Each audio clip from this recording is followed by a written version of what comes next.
because I they're sent you making a money. link. Did you get it? A link? Okay.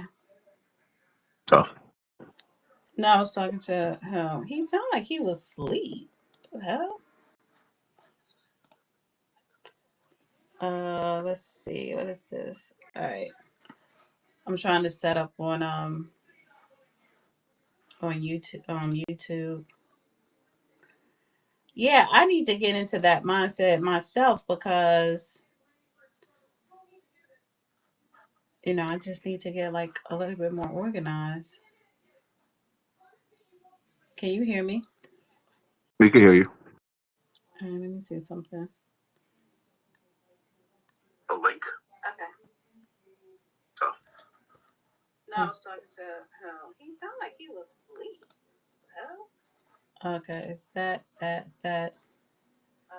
Let's see. Okay. Yeah, he said he gonna come on. He needs a new phone. Hello? What does he have? The Apple or Android? I think he has an Apple, but he don't update it. He never updates it, and he doesn't clean the cache or whatever. Like he doesn't want no one to help him because he think people going to delete his contacts. I don't know. He just need a new phone. I think the phone is just old and he just need a new phone. But because he needs a new phone, it's just been acting up. Right.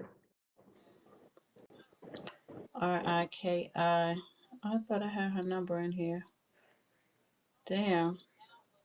Yeah, we were supposed to do this on Sunday. Honestly, it's like I don't think Sunday will be a good day, but I reached out to Nikki. We're gonna do a space Saturday, Saturday night. But going forward, whether the judge is available or not, if me and you gonna do a space, we could just do it on Tuesday. So if he's here, if he's not here, oh, I just had to give All you right. guys. I like Tuesday. It's a good day. Right. It Tuesday works for me as well. So It's good too because Monday, if things happen, it gives you a little time for it to percolate, and we can catch everybody up on what's the biggest news for the beginning of the week. right.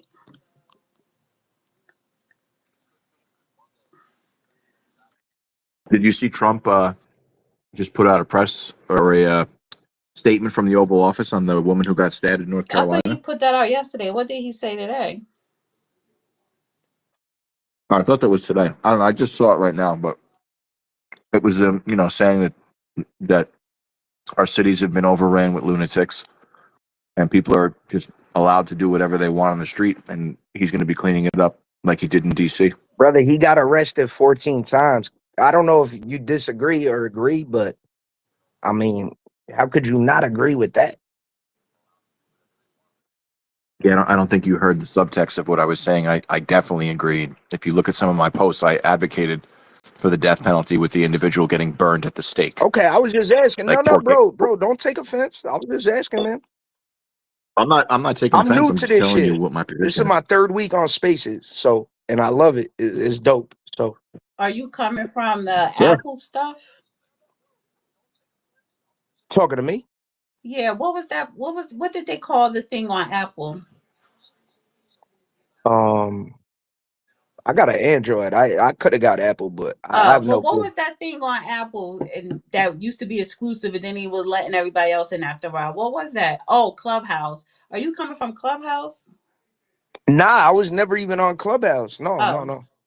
so you're I just just like to talk. I'm just a talker, you know. you're completely new to like panels on like social media I platforms. mean, yeah, I gained some respect and people I mess with on here. I don't know how your shit popped up on my top of my Twitter, but yeah, I just clicked. I saw the subject. I was like, okay, cool. Yeah, I don't. So just a little background context. Tuesdays is usually this space is really Judge Joe Brown's space, but That's what we're waiting for to come on, and we just The real judge, the real judge. yeah, but we just Oh Yeah. have to shit! help him Oh facilitate it. But I don't know where he's at, and he's been having phone trouble. But I don't know. It sounded like he was taking a nap. wow, that's impressive. That this shit probably gets All lit, huh? right. Yep. Yeah, I would imagine so.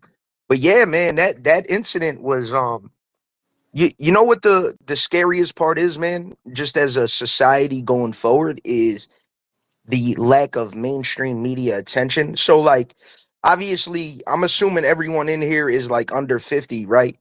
But you know, for our elders that are just watching CNN, you know, and mainstream media, they probably had no clue that incident even happened. You know what I mean?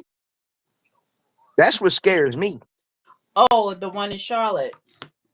Yeah, Well, like bro the just said incident about happened a yeah. month ago, and the Charlotte local news did report on it 10 days ago, but it was local, never picked up national, so they really tried to hide that. Mm-hmm. And no, like bro just said, like, you know, Trump finally released a statement, and I mean, he's right, man. I mean, how is this man arrested 14 times? And it wasn't just like some little misdemeanor drug charge, like possession, you know, uh like nah, he has some serious charges in there. And then you find out, He was down for an he was down for an armed yeah, robbery. That was his most recent case that he came home from. And so this, I mean, this is part and parcel with what's going on in blue cities across the country. Specifically, you see what's happening in New York City with Mandami, him telling us that he's going to be definitely closing Rikers, and he wants to make it so there's not enough bed space for people to be incarcerated to release them right away. This is all part of the plan, right? It's problem, reaction, solution. They create the problem, they elicit a reaction from the general public, which is going to be then the general public taking action into their own hands to eliminate these threats, because people are only going to be pushed so far. And then you then invite the general public to ask for the solution, right? Because they're going to say that we can't have this outright anarchy in the streets. We need your help, Father Government. Come and protect us. And then the government locks everything down, and they make it so that they restrict more of your freedoms. Problem, reaction, solution. It's clear what they're doing. And we saw this we saw this with the Jordan Neely case. 40 arrests, two violent assaults on females, an individual that by and large should have been locked up in an asylum, in an institution, but was allowed to reign free and terrorize everyday New Yorkers on the subway system. And finally, a hero stepped up and put him out, took him out of society, and did a favor for all of us. right? And you have But he lunatics went on here through that say hell, that this and was they put him through hell. And yo, could I just say one thing, Peter? You know, one thing I learned about this that I never knew, and it blew my mind, that 80% of judges in 32 states don't even have law degrees. So and a lot of them are magistrate judges. That is unbelievable. And that is an actual fact. I will post it if anything. But they don't even have law degrees, and they're fucking judges going against lawyers.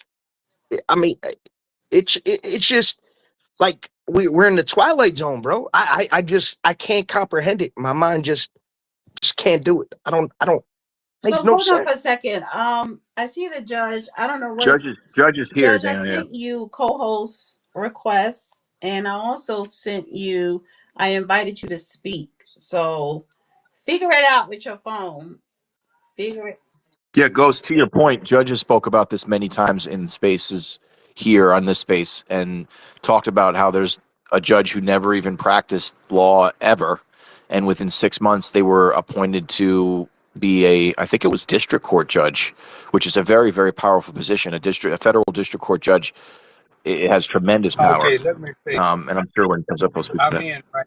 Okay, hey, Judge. Let me say this 82% of the judges in the United States are not non members of the bar. That's false. That's some stuff that's being spread out there right now. It's false information. For the last 35 years, I've been pretty close on these stats and details.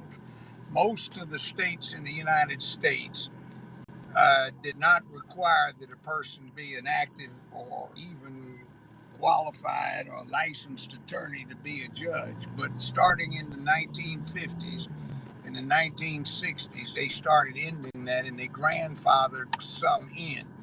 Magistrates are something different than judges. They don't quite have the authority of judges, and they do lower level.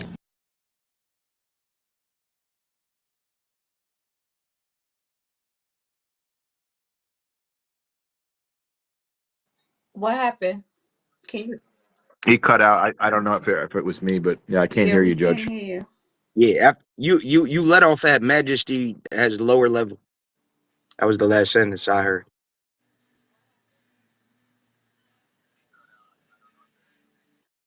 Judge, you might need to drop and then come back up. Yeah, reconnect. And Judge Joe Brown. if you drop him as a co-host, because he won't be able to come back in if there's something wrong with his phone if you keep him as a co-host. So remove him as a co-host and then let him come back in and then add him again as a co-host. You said remove as a co-host, Yep. and then There's a glitch with the app where if you leave him as a co-host and he leaves out the room, sometimes he can't come back in and get back into the spot. So remove him as a co-host and then add him back in when he comes back. Yeah, but Ghost, that is a serious issue, and I'm excited to hear Judge speak about it when he comes back. I mean, this is a major problem, and I think we need to end some of the qualified immunity that these judges have, so that when they make a decision to release a lunatic into general society, and that lunatic kills an innocent person, that the judge is held accountable for it with criminal charges. And you'll put an end to all this once these judges start getting locked up. I mean, brother, it's really just common sense. I like, you don't even need a degree to make these decisions. You know, it's yeah, literally I don't. common What? sense. Who told you that? That is not accurate. I'll find the article. Yeah, but I'll that post doesn't it in mean the. that does not mean that it's No, I know. accurate. So I understand. I don't understand. say it as if it's truth when that is not true. To be a magistrate judge, yes, you have to have a law degree. Now, I don't know how much experience you need to have, but you have to have credentials. So I've seen someone on social media floating around. I think it was a TikTok video. Someone was like, these judges don't even have a law degree, and they was appointed magistrate judge. That's just not true. Excuse me. I mean, People but, just say uh, shit I, just so it could. If it sounds sensational, they're just gonna run with it. I agree with I'm you. excited. Immortal's coming up. I haven't spoke to him in a while. Immortal, how are you, sir? I'm doing great, doing great. How about yourself? I can't call it. I might spoil it. What's going on? Hi, Dana. Is the lovely and talented Dana. So happy to be Hey, you sound in your muffled. You sound. Yeah, you sound like you're speaking through water. All right, there you there. We go. Got the Much booming better. mic back on. So Much greetings to better. y'all, and I just popped in. I'm gonna chime in if I get a chance on the topic. So I'm just listening so far. Yeah, great to have you. Real quick, I just wanted to say, I think hearing a lot of people compare Jordan Neely and the Ukrainian woman, and I think that's a very dangerous thing, and people should really just stop doing that, because those are very false equivalencies, and yeah, it just plays along with the anti-black narrative, so it's best to not, you know, spew that, because I'm seeing that a lot. Yeah, I actually, Dolo, I put this individual who I go back and forth with, Ricky Manigo. He said Nazis are a legitimate threat to the lives of people in public transit. DiCarlo should use the killing Nazis in self-defense argument at trial. 14 arrests are meaningless, and 10 years for armed robbery is a hefty sentence. And so, if you follow the thread of what else he said, I mean, this is part and parcel with who's walking amongst us in society, is lunatics that support other lunatics and are making us less safe. And this is why I advocate for everyone to carry as many firearms as possible and to train in center axis relock, John Wick style, where they can come off the hip and put shots on center mass as quickly as possible. And that's what I think we need to go towards to make society safer. Could I just rebound off that and say, well, I want to respond to whoever spoke first that, bro, I don't think it's a black or white thing. Like, I just think it's a, you know, they want to say mental health, but again, I think it's a criminal justice thing. I mean, you could look at all major cities and they are letting, you know, career criminals out with no cash bond, no, you know, on a daily basis. And this sets it's just common sense that it's going to set up for a dangerous you know, uh, a, a Precedent. precedent. Yes. Yep, I agree. Judge, are you back? I'm back. Yes, I am. First off, there are very few non-lawyer judges in the United States of America now. There used to be 60 years ago a few, and that started getting struck down back in the late 50s and in the mid 60s across the country. There is this thing where certain areas, counties, and municipalities where they're allowed to save money and expedite the process, they've gotten rid of something called pre-trial release, which does a detailed background check on people who are incarcerated and being entitled or not to the setting of a reasonable bond. They do a full report, but that became unpopular with the public about 25 years ago, 30 years ago, and they started fading those things out. So now they don't have them, and they've got this thing now where the perpetrator of the crime is looked at as the victim of society, and the people that perpetrator has harmed are looked at as unfortunate collateral damage. So we have, on the judicial scale, we have mediators, we have arbitrators, we have magistrates who are not typically courts of record. And in the federal system, you have magistrates over tax courts and over matters like setting of bonds. Then you have the circuit or superior court judges, which would be a district court judge in the federal system. And then you have those judges on the courts of appeals, which would be the circuit court judges of appeal. There are quite a few federal circuit courts of appeal. And then you have those judges who are on either state or federal Supreme Court levels. So that's the hierarchy. And what it is to vet the case, because there is a problem with there are a lot of cases and you have to go through them. Right now, one of the worst things that has happened is this really crazy thing that somehow or another law and order has become associated with racism. It is not, because typically, in every single race typifies this, the majority of the victims of a perpetrator of a criminal offense are of the same race and ethnicity as the perpetrator. So if they put themselves in a bad situation, it's because of what they do. I'll give you an example of how this thing gets put in play. I had a plumbing problem that caused a near disaster at my house. So I am having reconstruction done. Well, a subcontractor shows up without giving any notice that he's coming early in the morning, and when I hear the knock on the door, I go out and I see people standing on my front porch looking like they're going to hold up the liquor store. They don't have on any t-shirts with the company name on them. They don't have any button-up, short-sleeve, open-collar shirt with the company name on it. They look like they would be profiled if they were on the street and standing on my front door. I don't know who the hell they are. I've got hand on pistol, and then I make a careful look around and I see the company truck, but I don't hear anybody doing anything except some folk acting rude out on the porch. Now, when you do stuff like that, you put yourself in a bad situation. And frankly, I've got marginal phone service today. It got damaged in this thing too, and it's already bad. I gotta get a new one. But I'll say this: what I hear a lot on X, other places, social media, sounds like some people who were in an airplane that drifted off of the flight planned course. They crashed.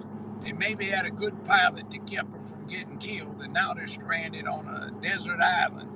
And they're arguing about how much the company's going to owe them in a settlement if they get off the island, instead of paying attention to how they're going to stay alive and survive. It sounds absolutely silly. And my thing is, it's in the South. Somebody on that conveyance should have been armed and shot and killed that fool right there on the spot. Now, I find it interesting. Dana sent me the unedited video, and that woman has gotten her throat cut, or one bundle of carotid arteries cut, and she's there for 2 minutes and almost 20 seconds before somebody comes over to try and help her, which is embarrassingly ridiculous.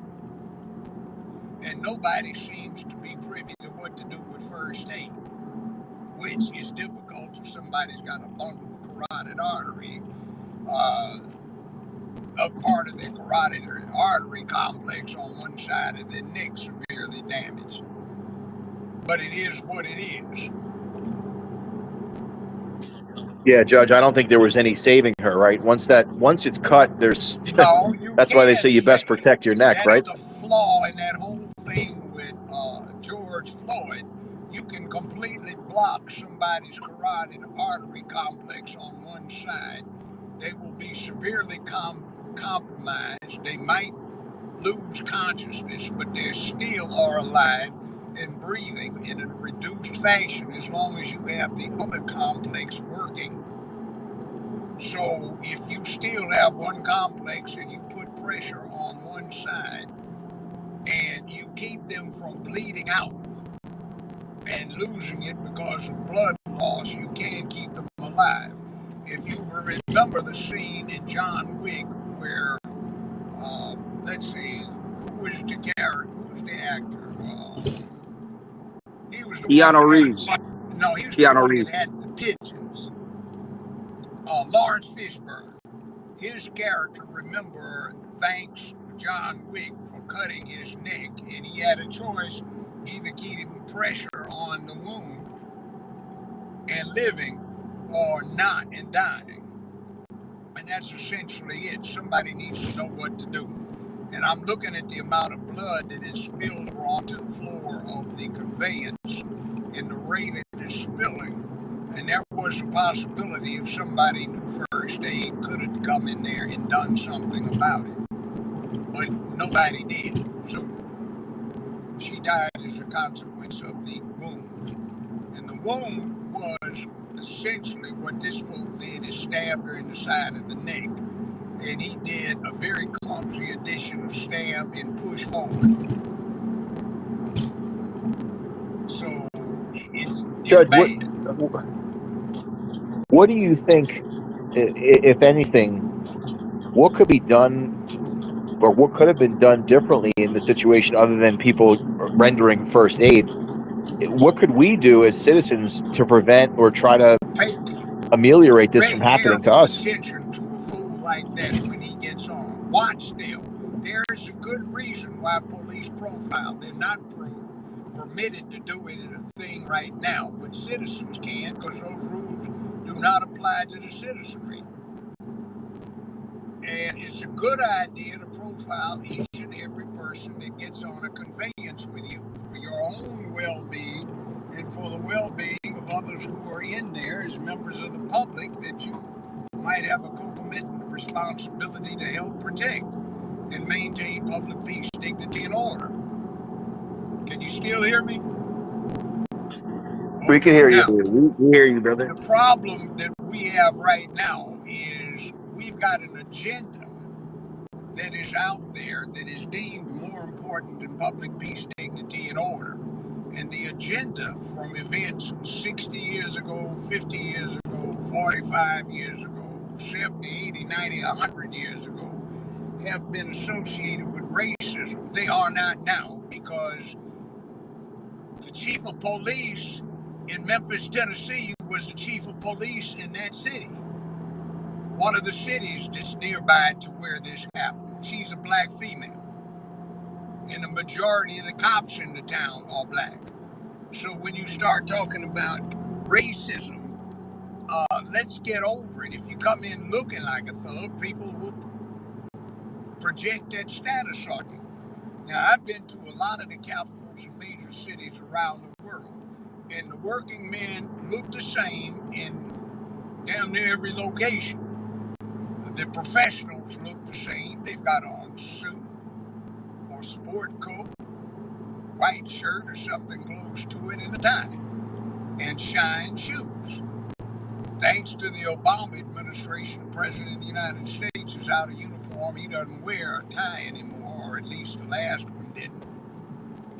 So that doesn't look good, and we have let our standards diminish. We don't call anybody Mr., Mrs., or whatever anymore. It's hey Bobby, hey Susan. And a 16-year-old gets away with calling somebody 80 years old. They don't even know by that phraseology.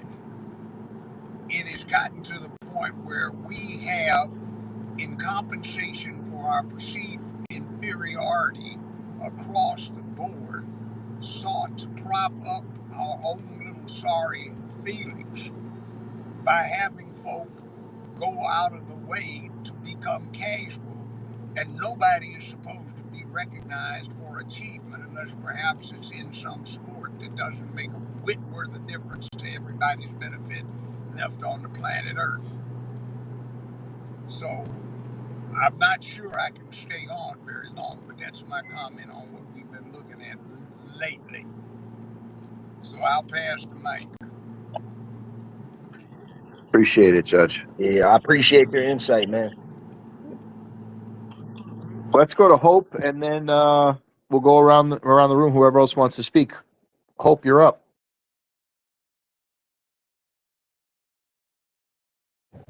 Okay. I'm sorry, I don't really have much to say. I'm just listening right now.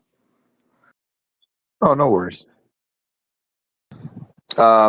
Yeah, I mean, in that situation, all I could think of is to try to place myself with no one behind me, right?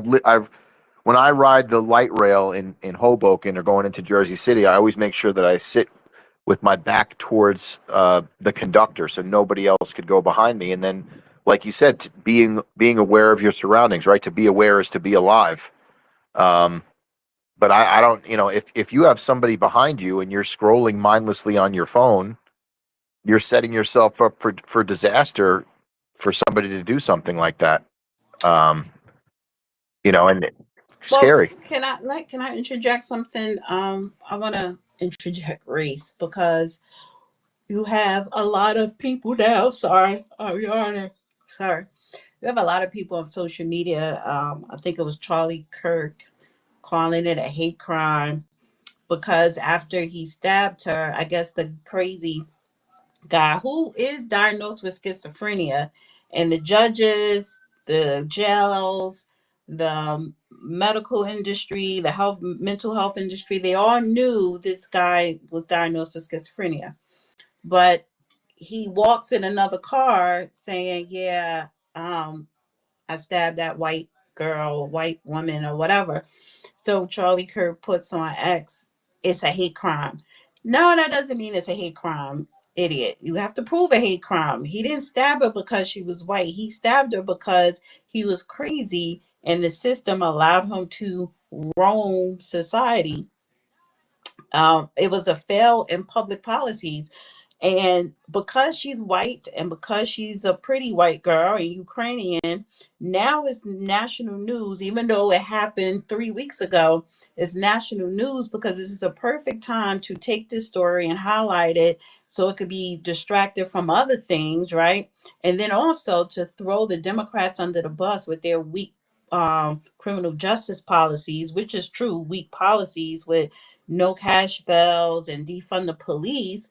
And then now you throw in race. Oh, white people are attacked by black people all the time, as if this is something that has been going on for decades, which is not true.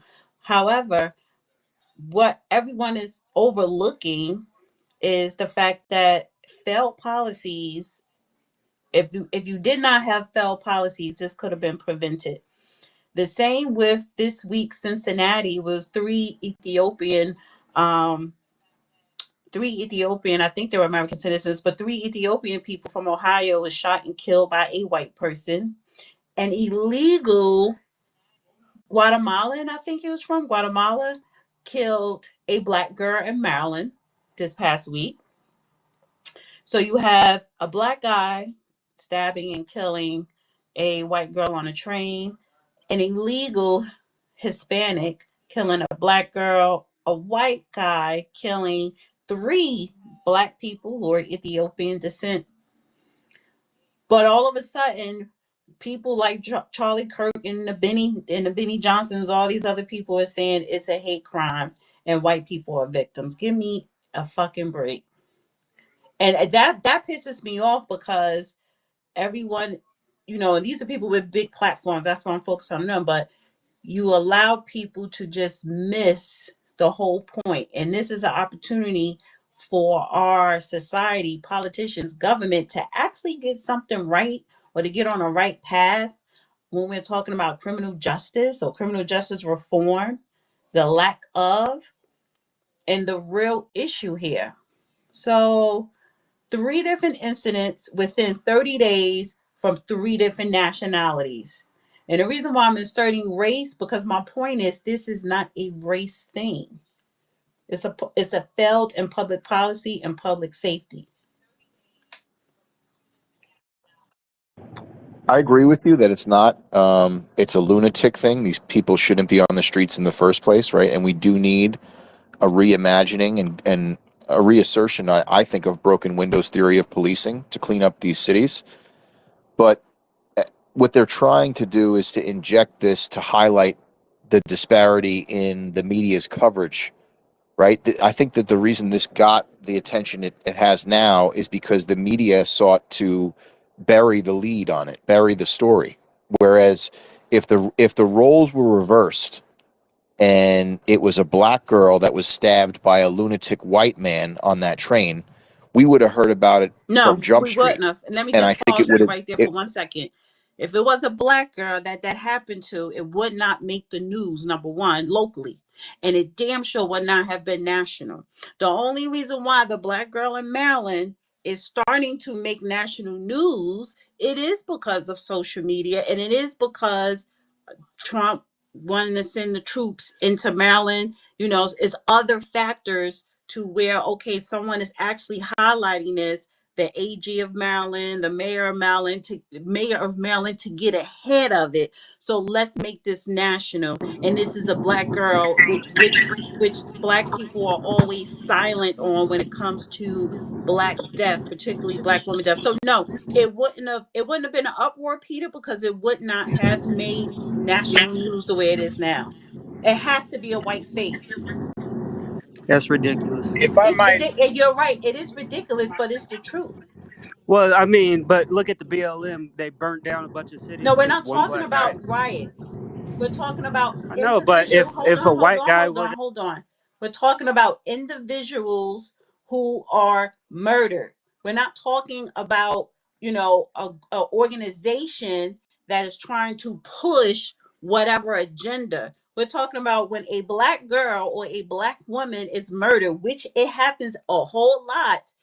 It does not make national news. And there have been numerous studies, there have been numerous conversations on this, to where there was like a whole bunch of missing black women and no one cared. But when the illegal migrant killed Lincoln Riley, a bill got passed. Now that bill does help other people other than white, of course, but to get a bill passed, to get attention on something, it has to be a white face, and that is a whole fucking fact. Yeah, but what about George Floyd? What about all the legislation and the struggle What sessions and all legislation the was passed Maoist, under George Floyd? well, reforming No, policing, no and you had different legislation cities. was ever passed. George Floyd, that again, that was an organization behind that was pushing an agenda. So yes, they took a George Floyd situation and they expanded it, right? They took a They black created their crackhead own and narrative. expanded it. But that's one, that is, Peter, that's one, and that's propaganda, because that's one incident. And we're talking about women who are But you said murdered they get no every publicity. wait, hold on for a second, AT. Just stay on your mic because there is somebody ahead of you. I'm gonna come to you. Peter, that's one incident to where women, no matter what background they are, women are murdered just about every day. When we talk about women femicide, we can say black femicide or whatever the case may be. And if it's a white face, it's if it's a white face, even though a whole bunch of white women don't make the news, but if women are going to make the news, whether it's murder or serial killer, it has to be a white face. It's always a white face first to make any type of change or to get any conversation going. If you're going to run to George Floyd, right, that's an easy out. And you could use it, but even with that situation, it's nothing but propaganda with that. Yeah, but didn't they use it to spark this whole defund the police movement? And that's where you're seeing a lot of the backlash that's They use happening it for in that, these but blue. are you telling me that it's are you saying that it's very common for the media to highlight when a black woman or black girl is murdered on the same level as they do a white woman or white girl? Right. Because I'm saying at least when I look at when I look at left leaning news sources, CNN, MSNBC, The Bulwark, The Atlantic, a lot of these left wing rags that are ran by Maoist, Marxist propaganda mouthpieces, all I see is identity politics using racial division, specifically the plight of the Black American, to promote a identity politics agenda, so they could then push and promote a return of policies that are going to eliminate any type of disparity, which it really doesn't. It actually just promotes more racial division Well, and so disparity, let and me it's ask you designed this one again for question problem then. reaction With all solution. that you said, what they do, because that's what they do when they talk about race and diversity or whatever, do they put up a black girl or black woman face as a victim of Breonna Taylor. Breonna Taylor. of a George homicide? Floyd, divide and conquer, oldest trick in the book. Mike Brown. Mike Brown was just going to buy a candy bar. He was just going to buy a I candy bar. said He wasn't doing woman anything or wrong. girl. I'd have to look at the Okay, so data what more. I'm I saying is off the when top of you, my so head, I this could is think what of I'm saying, Breonna Peter. Taylor. When you do look at the data and you do a compare and contrast, when we're talking about women here, because women and children are the most vulnerable in society. Here in America, they are going to highlight on the news the tragedy that happens to a black girl a white girl or a white woman most majority of the cases, to whereas one, I would say probably up until maybe, I would say, let's say up until just say Breonna Taylor, right? Because the liberals and the Democrats and the social justice warriors, they'll use the Breonna Taylor, they start using that and making it do what it do for them to benefit them. But let's just say up until Breonna Taylor, right? And or even up until a Sandra Bland, those are two national news reportings. There has been never not one.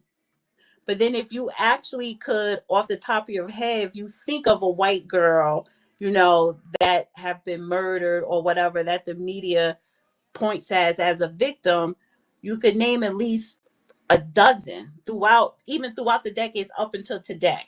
That's what I'm And saying. there's literally like 65,000 black women who are missing in Georgia, and that hasn't made headlines once. So Yeah, the audio's a little muffled.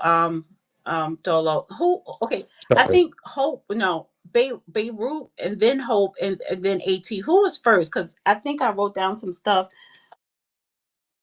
I think it was Hope. She passed her mic because she said she didn't have anything to say at that point. But I, I would say it's either can you hear Beirut me or now? I Hope. just want to say this real quick. There's like 65,000 black women who are missing and will never be found in Georgia, and I have yet to see that make headlines. So that kind of proves that right there.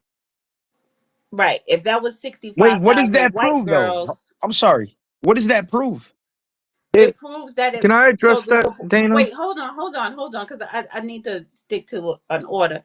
If it was 65,000 white women, if it was an epidemic of white women being missing, then it will be talked about. What's her name? The white woman, Grace something. What's that girl? What's that But woman? Dana, I Wait, hold on, understand your stop, point. stop. I can't stop. Peter, what's what's that white woman who has this show and she always talk about missing people? Oh, Nancy Yes, Grace. Nancy Grace for decades always was talking about white. To other media outlets had to be like, yo, why don't ever talk about black girls? She just started sprinkling on black. So the point the point I'm trying to make in is, and as a generalization, talking only about females here, that media, and I'm talking about media, they push the white face. So for me as a black woman, us as black women, if we want, if we're saying, okay, women are being sexually assaulted or whatever at a higher rate, and as soon as that happened to a white woman, we're like, okay, good. We're finally going to get conversation on this topic because it happened to a white girl and the media is highlighting it. So let's take advantage of it, right? And start talking about it like on social media or here, or here, or here. But it has to start with a white face. That's what I'm saying. But anyway, who was next to speak? I'm gonna mute up. Let's go to Beirut and then Hope, and then we'll go to ATT and then the Negro Night. Hey, Beirut, you're thanks up. for having me. Dana, honestly, I don't know anything about, the female aspect of what you're speaking, but I do have like two questions for the judge, Joe Brown. Hi, Judge. I always love your show. One of them is the Community Relations Service, and it's part of the Justice Department of the United States. And I wanted to ask him if he was familiar with that. And my understanding is if there's a problem in a community, you have people come in and they try to iron it out. And with that being said, the statistics get skewed. You're not getting the right numbers of who's doing the crimes. So we can't get the actual, the numbers. And what I wanted to ask the judge was if he thinks it would be better just to allow whatever it may be, black or white, whatever the numbers are, just let the truth be told. And that's all I wanted to ask the judge, and my second point was, and I'll end it after the second point, was that there's been a lot of people, especially after COVID, that have been Hispanics and they've been labeled as white criminals. And there was a post yesterday where even Elon Musk came in and he answered the question of like 20 mugshots, and they weren't white, they were mulattoes or Hispanics or whatever they were. I honestly don't know, but they were all labeled as white. And the thing is, that raises the white crime. And what Elon did with Gronk is when he computed it, it said after COVID, it really got worse. And there was like a 36% disparity. It may be less. I try to bring it up, but every time I do, it boots me off the program. So, but I know it was in the 30%. So, it's 30% higher is being recorded for whites, which is not right. I would rather just see the actual numbers, whatever they may be. We're all adults. We all can handle it. And so whatever the numbers are, that's how we take care of the situation accordingly. And with that, I want to thank everybody for allowing me to speak. And I guess Judge Joe, he had to leave, but thank you. Appreciate it. He'll probably be coming back, and we'll make sure we highlight and ask your question again when he comes back in. I think we're also seeing Elon start to post more about this and highlight this. I just put something in the nest, and if you look at some of his postings the last few days, he's been highlighting the victimization of people that are white, and that highlighting that it's more likely that blacks assault whites than whites assault blacks. Blacks are actually assaulted more by other blacks than by whites, if you look at the ratios. And they've been highlighting that there and on other news channels, which I think they're going to use to start to, whip everybody into a frenzy and then get ready to pass another crime bill and go back to major law and order pushes throughout the cities that are having these Yeah, and problems. what Elon is doing One is second, extremely dangerous. Peter, hold on for a second, Dolo. Who was that? Was Beirut just spoke, right? And Correct. who did you say was next after that? Hope, Hope. and then ATT, then the Negro, right? Correct. And then Okay. Ghost Let me just say after the this one Negro Night. thing, Joyce in the chat. Nobody's not asking you to apologize to be white. And this is what I want to say to you, white people. You are not victims, and you never were victims here in America. So who cares if you're white? Who told you that you should apologize for being white or be ashamed? Where are you getting that from?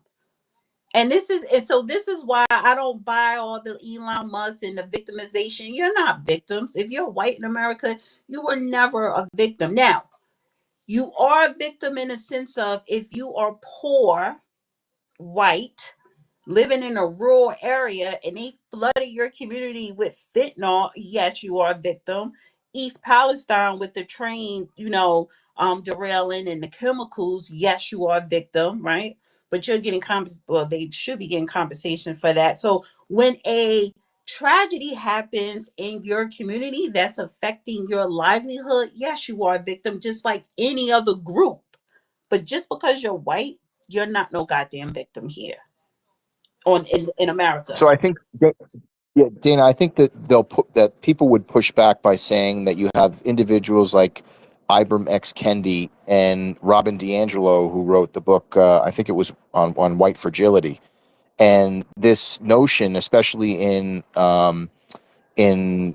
higher education and in academia, where you have the CRT, critical race theory, and its praxis that's taught to individuals, where there's the oppressor and the oppressed class, and that simply by being white under CRT's dictates, you are the oppressor, no matter what background you come from. It's just your skin color that dictates you being the oppressor, and conversely, it's your skin color by being black that you are automatically the oppressed. Well, that's And that, because I think, is where that people person come in. writing that book, they were trying to break down the critical race theory bullshit. So if you believe in a critical race theory ideology, that is their ideology. I don't believe in it. Majority of black people, didn't come from that, but now you have a younger generation that are being indoctrinated into the critical race theory. So they're going to get their mind warped around that. So, however, when we look at history here in America and when we look at public policies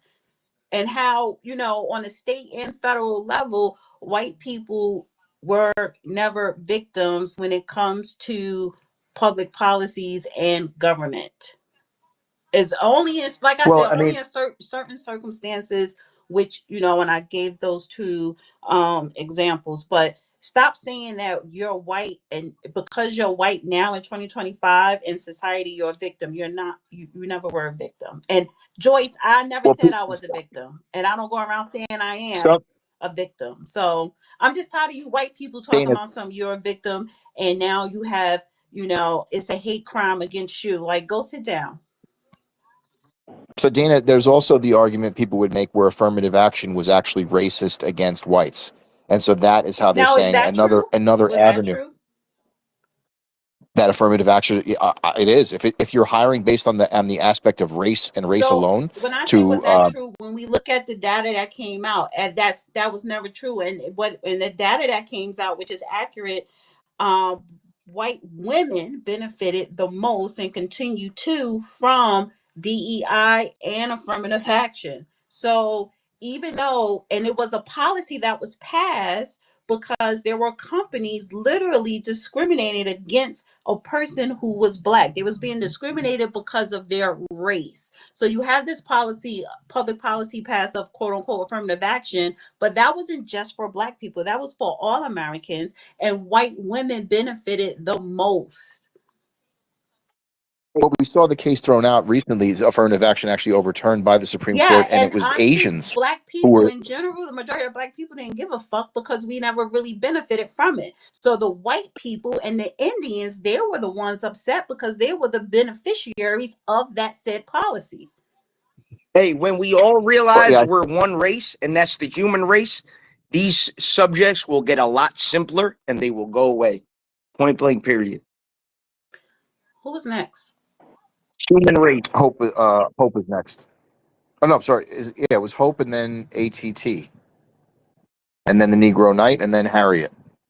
I'm sorry, and then a Ghost, and then Harriet. So let's go to Hope. Thank you for the mic. I was wondering, see, I originally thought that I knew what Dolo was talking about with the missing women, but Dolo, I would really appreciate it if you would send me something about those missing women from Georgia. I've been trying to follow the Jax case from LA.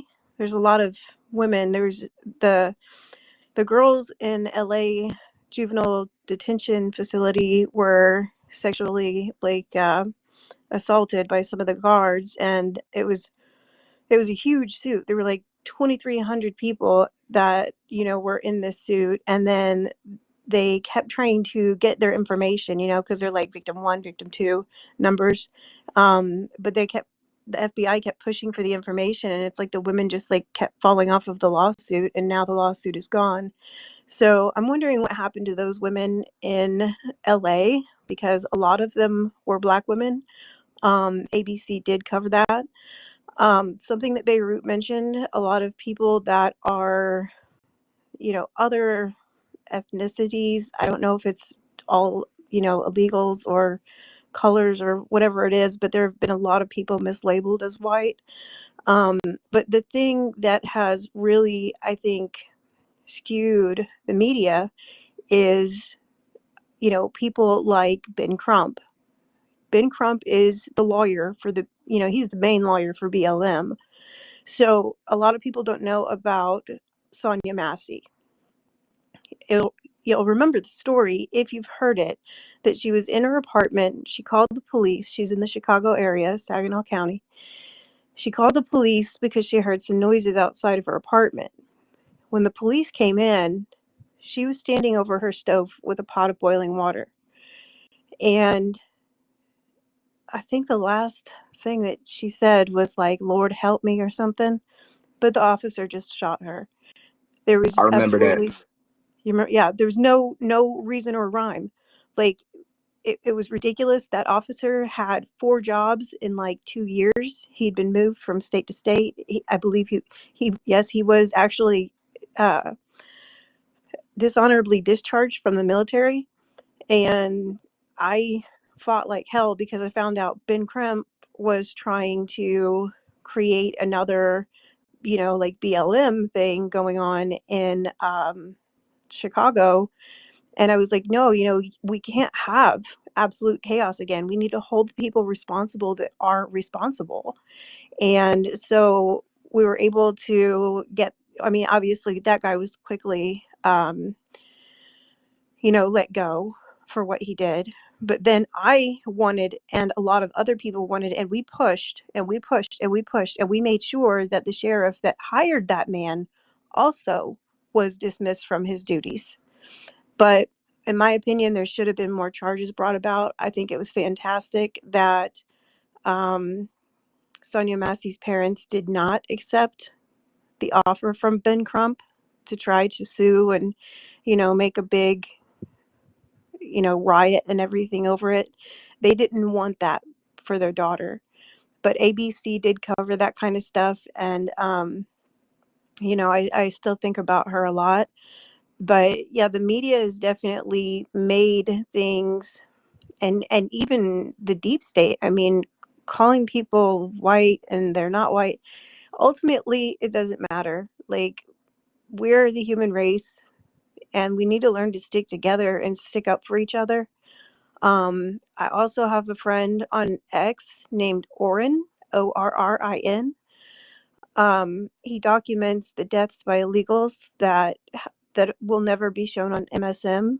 He's up to 1,099 right now, and he'll tell a little bit about the victim, a little bit about like what they were interested in and things like that. But the media is never going to tell you their names. The media is never going to show you their faces. But Hope, Orin who does. is we? Who is we? When you say we, who is we? I'm just curious. What do you mean? You said when we did this and that. Like, who is we? Who are you referring to? Are you talking about like when I was talking about when we, the independent journalists, fought for that sheriff to be let go? You tell me. I don't know. You said it. I ain't Oh, say it. well, I mean, I made a lot of points just then. But yeah, like the independent journalists, and those independent journalists were not just black or white. It was everyone who cared about America and didn't want to see another city burned to the ground. If I remember that case, Hope, there was video of that, wasn't there? Where at least from what I watched, it looked like she was getting ready to throw the water on the officer. You didn't see that video? I saw the video. Fact, Peter. That's a fact. Yes, I remember that specifically. I And saw the the video. the the officer felt like his life is in danger. He didn't know what she was throwing on him. It could have been citric acid and scarred him for life. I mean, even hot water, to get boiling hot water thrown at you Yeah, is fourth degree burns. scarring enough. So, Hope, did you have the occasion and the privilege to watch the video?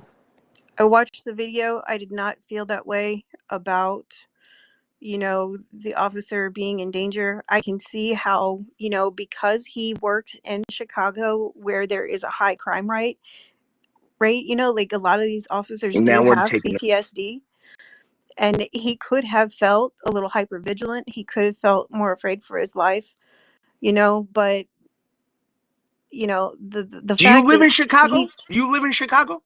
I've been to Wait, Ghost, let Chicago. her finish. Let her My finish. fault. My Let her fault, finish bro. what I'm she's I'm saying. getting Yeah, I'm yeah, just no getting problem. upset. It's all right. Just let her finish. If you could mute your mic too, so one speaker has one mic, so I there's got no you, brother. interference. But I've been to no problem. Chicago. Go ahead, Hope. Yes, and like I actually live 5 hours from Chicago.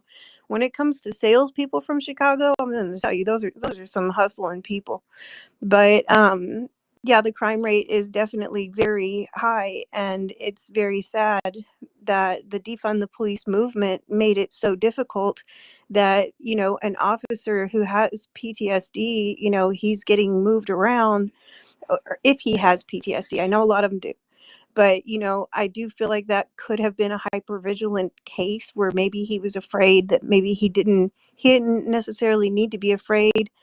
um but like everybody has their own perspective on it. I'm just glad the city didn't get burned down again, like and yes, they did have to cause quite a stir to get that body cam footage. But no matter what, we need better police officers. They deserve to get paid more. And uh, I do believe that the George Floyd stuff did actually push for the body cams.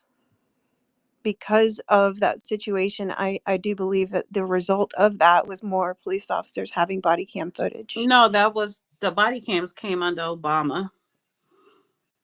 That was really the only thing Obama did that was supposed to help with, I guess, police brutality. But that was passed under Obama. I think that was his second term with the body cams.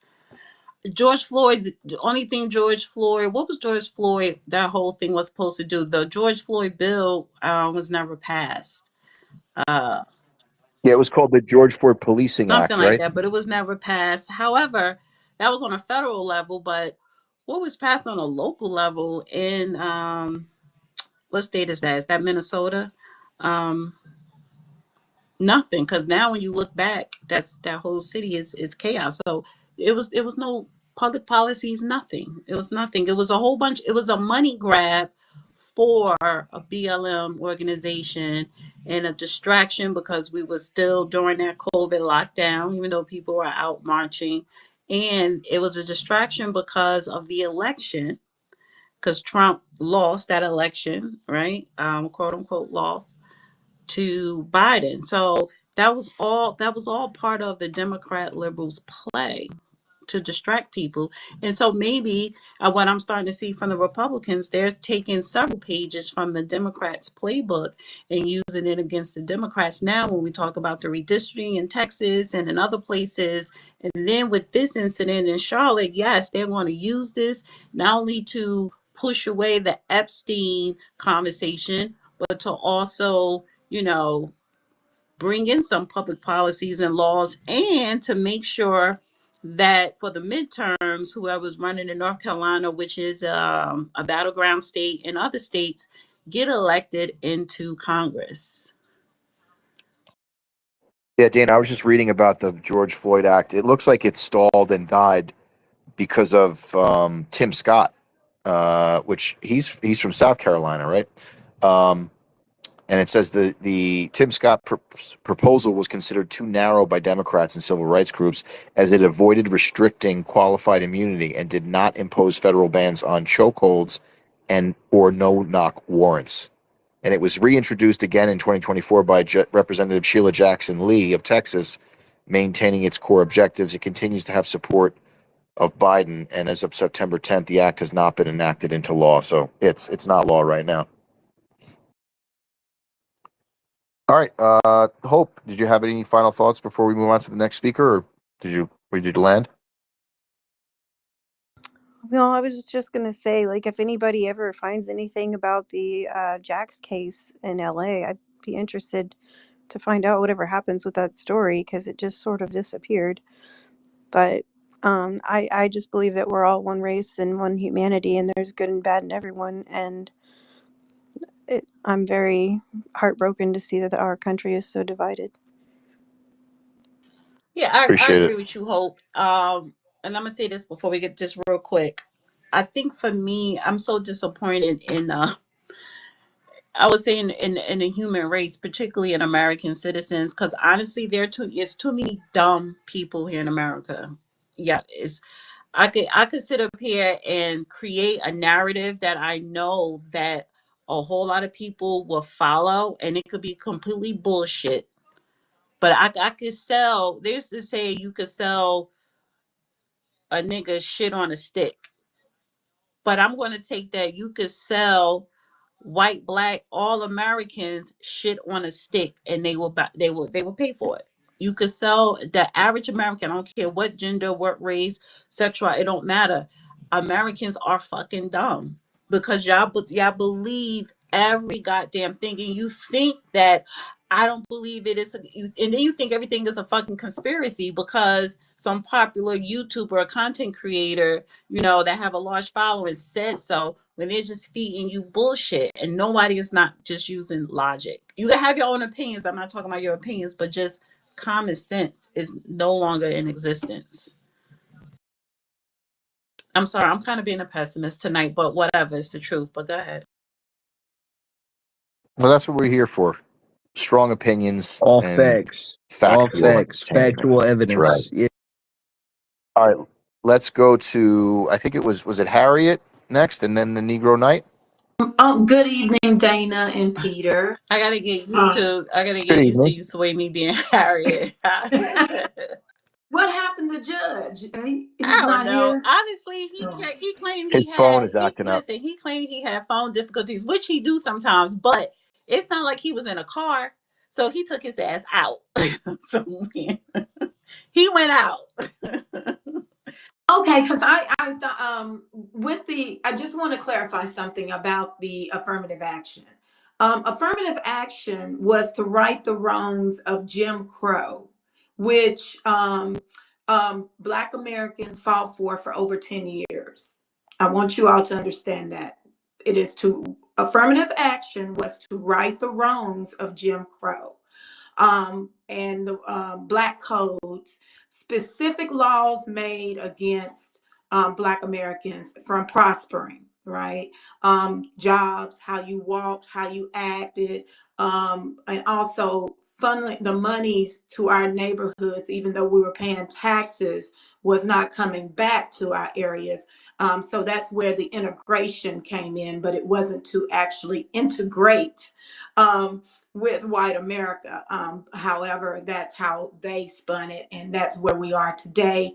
And you are correct, Dana. Everyone, even after our fight and our justice, everyone gets to come and benefit off of it, but us.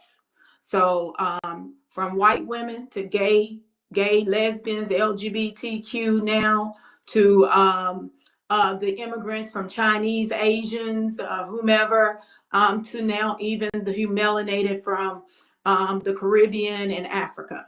But nothing, even though we did the work and it was to right the wrongs for our people, we're not benefiting from it. And with that, I also want to say, Swamy, can I ask you a quick question yeah, about that? How did the movement allow itself to get co-opted by the Rainbow Coalition, the LGBTQs, and the other woke mob? How did that happen? because Obama. everybody likes to infiltrate because we do fight for what's ours, right? So the propaganda is to get those that are amongst us that are LGBTQ to go with your sex, right, over your race or your collective. Even during the civil rights movement, there was white women, feminists, that also came in, then also the Jews, right? So everybody likes to co-opt and benefit off of our backs. But who was the leadership at the time that allowed this to Well, propagate? our Or leadership was who were the killed. Remember, our leadership okay? that didn't go against the government, that were very peaceful, and they were just speaking on our behalf, were assassinated. You had first Malcolm X, and then you had Reverend Dr. Martin Luther King Jr. And then those beings that did work with them decided, you know what? We ain't gonna do nothing. I guess they got scared. From John Lewis to Jesse Jackson, all of those that was a part of that movement. You notice they've been out in front in media, and look at where we are today, our people.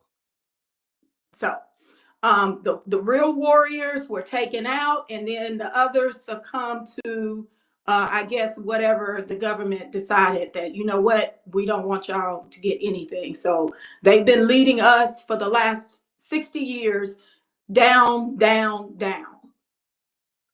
No representation, just like right now.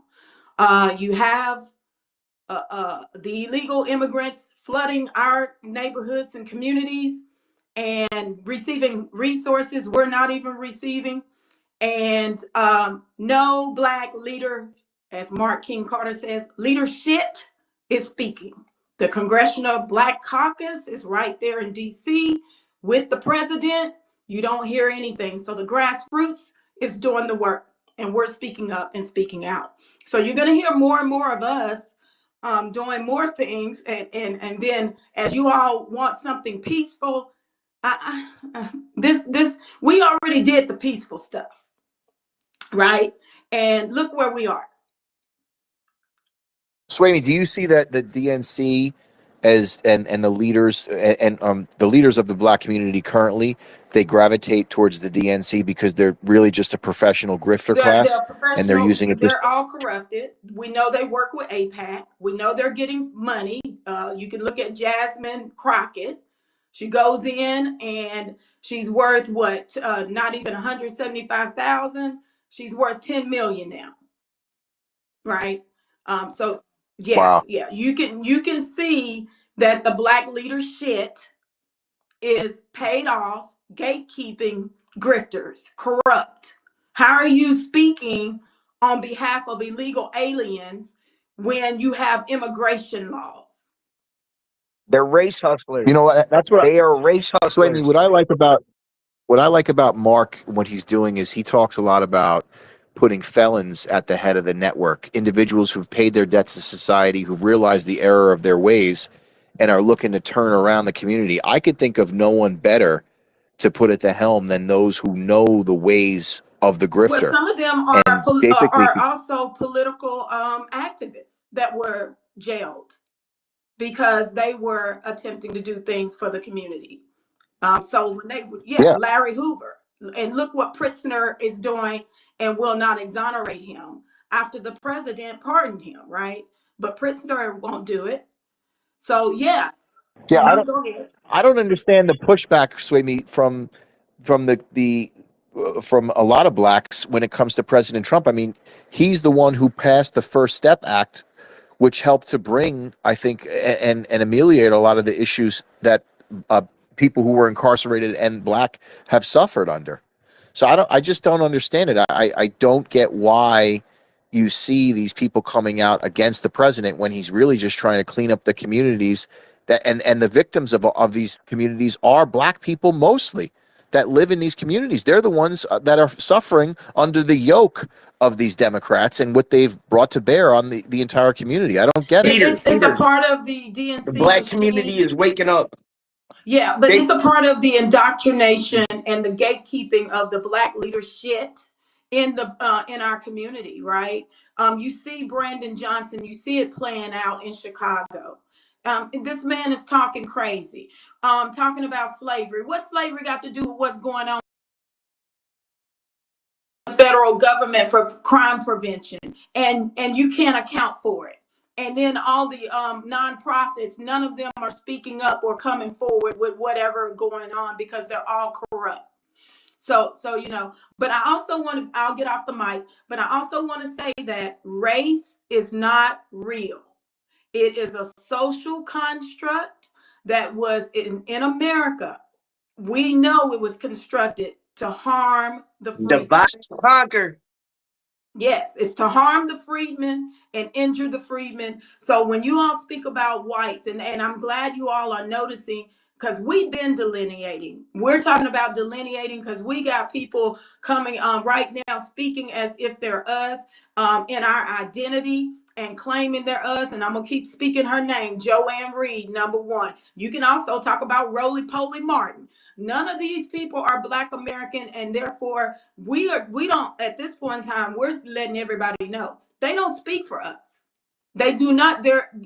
I have to say it, they're immigrants, and they do not speak for us. They do not have the history. They do not have the experiences. They don't have the ancestry, the lineage. And then for when we look at white, we know that the Mayflowers and some of the WASP. But now you have so many others, including some Hispanics and Latinos, that identify as white. And so we see how the hierarchy is, right? You come in under white, you come in over the Black Americans or the freedmen, and we're the native, authentic, original Americans. So I'll land it there. I appreciate that, Sway Me, and I'd like to hear more voices be more vocal, like yours and Mark's, throughout the community. I think it would do wonders for changing the tide and elevating Black excellence and showing what it's really about, right? And rather than having leaders or nonsense leaders like Eli Mistel and some of these other idiots that are on cable news that are pushing these Marxist narratives. So But I they applaud you for that. I purposely appreciate it. select them too, Peter. They're not going to speak. They're not going to select someone like me to speak on in the media on a national level because we are not playing into the indoctrination and the propaganda. I'm proud of Chicago Flips Red. They got their information and content out there and got it to the president where he took notice. And now look at what's happening in Chicago. Yeah. Thank you. I love it. I love to see it, and I can't wait till it sweeps the rest of the nation, and we sweep right Well, through the let me midterms say in something because 2026. And then, I gotta push back a little bit there, Sway Me, because Flip Red, they can't sit up here and take credit, or all the credit, as if they're the only ones doing it, because there was a lot of people before them and that have been continuing to do it, to push a different narrative, to try to get the people of Chicago more reddish. So I'm not going to put all that what do you call it, um not credentials, but I'm not putting all that achievement on them. And I agree with what you were saying though, but one thing that Black America needs to learn how to do is work together. It could be multiple organizations within a city, and that's fine. And you will want that because you can't do it all, but we need to learn to work together. And what I do see far too many times, people want to always be the main one or the only one. Egos getting egos. Egos, yes, thank you, Ghost. And that always slow us down, fuck shit up that that people have going on, it stagnate us. And anytime I see any organization, I don't care what city, I don't care where you at, I don't care. Anytime I see an organization that says something negative about another organization, especially when you are in the same city, I'm looking at you sideways, because I look at that you don't have time for infighting. Even with when it was Tariq Nasheed and Yvette Carnell, that was a waste of time. And what that did, it did really slow down a lot of the ADOS movement, when they were really the ADOS was really for public policies on a local state level in multiple states. That's why they had different chapters. But the problem again with Black folk is not knowing how to work together. Well, Dana, I'm gonna say this. I've been working with multiple my organizations. Other people from ADOS have created their organizations. They're the ones that got the California reparations. We supported them. I support Chicago Flip Red and any of the other organizations. So we are. There's an event coming up in DC in the next couple of weeks. I'll put it in the purple pill, and there's already like 5 of organizations, including Numbers USA. Yeah. So No, just wait, want no, to put that out there. see, I already know how you get down. You know what I'm saying? So yes, I know. And that's how people, that's what I'm saying. People need to start moving like that. And it really pains for me to see when people deflect on some bullshit. And maybe one day I'll hold the space on that, because I've really been holding certain things in, and some things just need to be said, that, and I really don't care if people like it or not. But overall, what I'm saying is, I'm never going to throw dirt on another person that's really doing good, even if me and that person no longer speak, or whatever the case may be. I definitely not going to do it publicly, and I'm not going to try and sabotage somebody's shit behind their back or publicly. And when I see that happen, I have a big problem with that, and that's what I'm saying, that needs to stop. But Oh yeah, I hear you. yeah. Yeah, I got you. Who is next? All right, appreciate it, Sweetie. Negro Knight, and then Ghost. Your hand is down, but if you want to speak after Negro Knight, please put your hand up. Otherwise, we're going to For go right sure. to My Cheryl, bad. and then no worries. And if you could just mute your mic, we want to have just one mic at one time. Negro Knight, you're up. Good to see Yeah, you, what's man. up? Welcome. Hey, what up, Peter and Dana? Or what up, Dana? How you Hey. living? Thanks for that, Mike, the other day. So let's talk about these missing Black women and just crimes against Black women in general. One of the books I'll reference is called "When RAP is Legal." I think that's a good book that kind of sets the precedent and understanding that Negro and Black women were never respected in society. And then you bring up situation like Hofclaw, who was a white officer who SA'd a lot of Black American women, and got minimum time, which shows to me that Black women's bodies are always violated, and there's nothing to protect them, right? And so these are some of the things that I've seen from a legal precedent and how black women bodies are treated in society, while white women got their own issues, one way or another. So when I hear this, like the same thing with like with the Me Too movement, black women talk about their situations and their plight. You got white women, celebrity tears that kind of flood the set and devalue what the women were trying to accomplish from some of the abuse that they're getting, even at their jobs and stuff like that, from these white CEOs and whatnot. So those are some of the things I did want to talk about. And you could point to like a certain specific case, like the Green River Killer, right? California, where they could have stopped that killer if they had given the same resources to black communities like they did white communities. And they could have prevented that individual from attacking their community. But underneath the white supremacy system that we're really in, they don't see the value in black lives. They don't see the value in black laws, right?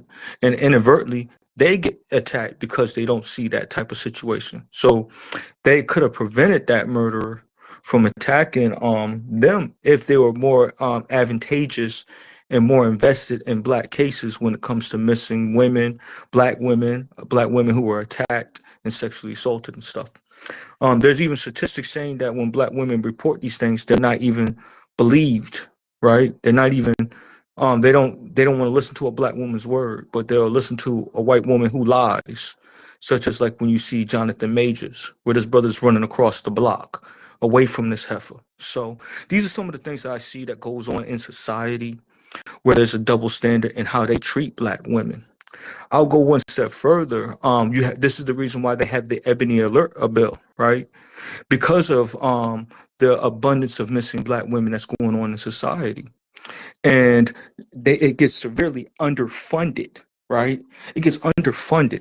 So when I hear these situations when a white woman gets harmed, unfortunately, I kind of don't have that humanity. I don't have that human life and that spark, because they said my people were like 3/5 of a man. They said that type of nonsense, or they said that a black man's rights ain't worth living for, right? Like with that Dred Scott decision. So these things do mount up, which leads certain people like me who do have a background in these type of things to be a little bit more less empathetic to other groups of people and start worrying about ourselves. And I don't think there's nothing wrong with black folks to be worrying about themselves and implementing self-preservation underneath the system that we're in, because people don't really care about us like that. So I know a little people getting in their feelings because the truth is the truth, man. Like, give us what we owe, and we'll be able to fend for ourselves. Cut that check, that reparations check. We'll move a lot further. We won't need your help. We won't need your support. And see, that's the thing that they're afraid of, when we don't need their support. And they have to fend for themselves, They won't have to lean on black excellence that somebody was saying in that space. They don't have to lean on our ambulance that actually was created by black hands. They won't rely on our heart surgeries that we created because they didn't want to give it to a black man who died as a result of it, right? So this is the foolishness that I hear from some of these people, saying that we should all just get along. No, we ain't all getting along. My people fought in every war, right? My people have done great things for this country and never got a dime for it. But this person come over here in JetBlue and gets all the benefits that he never earned. Stolen valor, right? So these are the things that I hear from certain buffoons who probably were immigrants too. They probably were immigrants that need to be deported too. And they probably without papers, if you get what I mean, from Ellis Island and all that other stuff. So these are the things that I see, the hypocrisy that I hear under the guise of like them saying that black people just need to shut up and get in line, not just with the Democrats, but the Republicans too. Both of them owe our people immensely, because they wouldn't have a nation if it wasn't for Negro and black American folks. You can thumb down all you want, but it's the truth. You wouldn't let. But the Negro Knight, real quick, why do you think so many blacks vote Democrat if they're the ones that are propagating the policies that you just spoke against? Great question. Because they don't see no hope in any other political party or system, right? So they think that a little bit. There's a thing called incrementalism. They rather get something instead of nothing, and they found out it's the same thing. They're not going to get nothing in return, because these Democrats are not pushing for policies that are equitable. let alone the Republicans who try to gut every last thing that is meant for them. So it's like a rock and a hard place. But you want to sit here and blame the victim instead of looking at the people who are oppressive and abusive. Sound like a really bad domestic abusive relationship, brother. Sorry, you can't see that. Would you rather live in a Republican-controlled state and city or a Democrat-controlled state and city? I'd rather live in a black state majority that we control. I don't want. No, Okay, so you no, wait. you didn't Wait. Let answer me the break that question. down because you bringing up some. I don't even think that they should even govern us. That's the level of where I want the autonomy to be. Our own government. Okay, you want black Wait. You majority asked state, the right? question. Black. Do you want to hear the answer, or you want to just keep cutting me off, man? Because I'm going to give you the answer if you like it or not, and we ain't going to deter from that. We need to be governed by ourselves. We need to be policed by ourselves, enforcing the laws by ourselves, and judging people who abuse us by ourselves. See, that's what's really needed when we talking about cultural autonomy, reparations, and repair to ensure that these crimes and these atrocities will never happen again. See, that's underneath the United Nations standards. But I know you laughing because you're not really for us, Peter. You're not really for us. You're against us. It's laughable. But now that you're resorting to ad hominem attacks, that's not what I was laughing about. Not that I'm not for you, whatever that means. I'm laughing because you're basically saying that you want to resegregate, and you're saying that resegregation is going to produce a utopia for individuals that are part of that resegregated community. And I think that's laughable when you see that most crime against blacks is committed by other blacks. Wait. So Let's what's talk going to about happen? that. Wait. Mute up, man. This is my turn. He's talking to me. So let's talk about these stats when it comes to black crime. We don't know if these immigrant people. We don't know because they don't disaggregate the data. We already know that the Shower Posse has dumped drugs in there. The Zopal dumped drugs in there.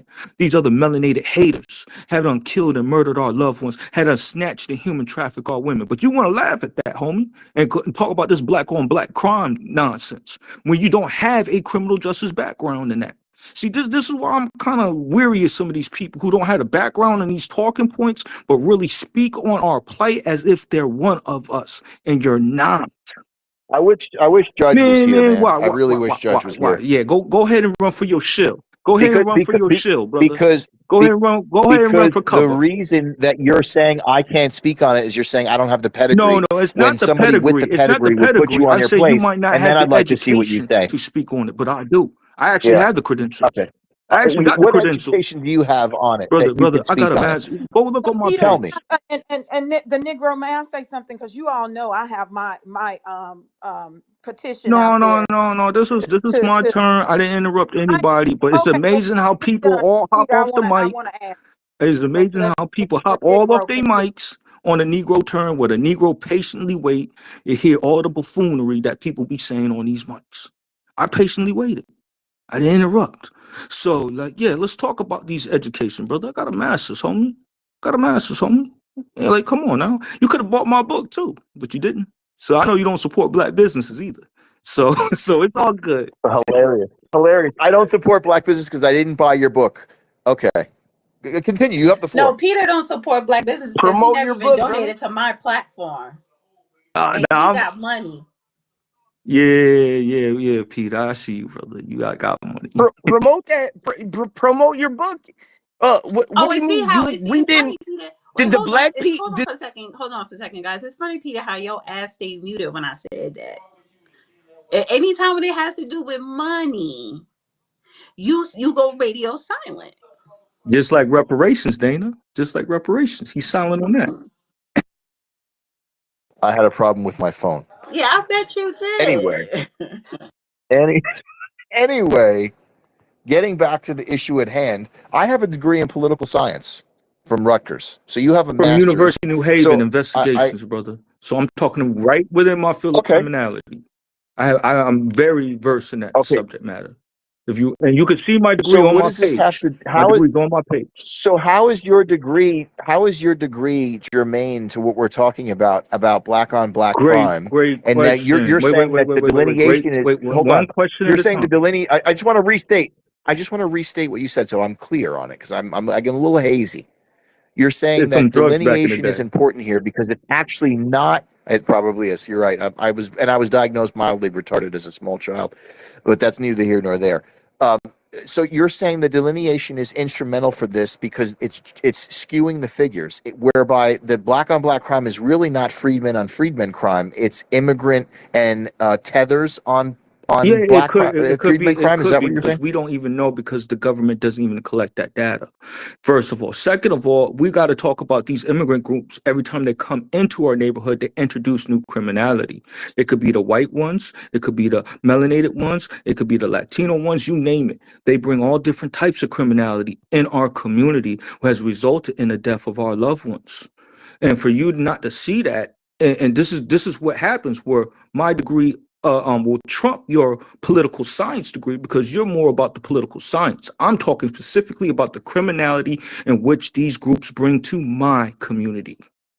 We're not in the same league, Okay, brother. We're okay. not even in the same I'll century. bite. I'll bite. I'll bite that. But so let me follow up one more question. So what is the? Is there any crime, or is there any crime rate, or is there any type of criminality in the freedmen community? Like I said again, we don't even know because they don't even statistically disaggregate the data.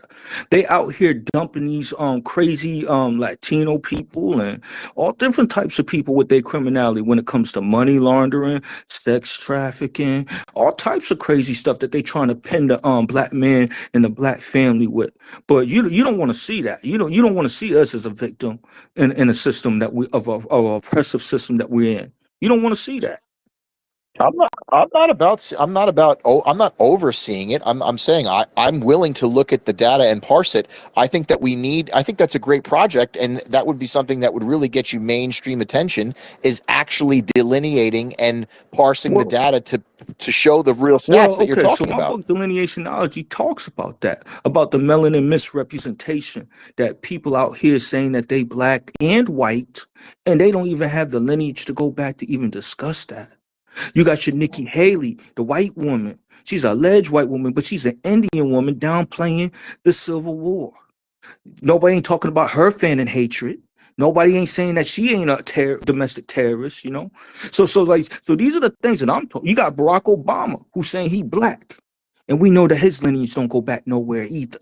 So Well, these hold are on for things. 1 second. Hold on for 1 second. The Negro. Thank you, M Fortune One, with the super chat saying current Democrat politicals have no respect nor intention to adhere to our nation republic's Declaration of Independence and constitutional backbone. They are not true Americans. They are traitors. Thank you so much for the super chat. And I kind of agree with you on that. Go ahead. Yeah, yeah. So the Negro.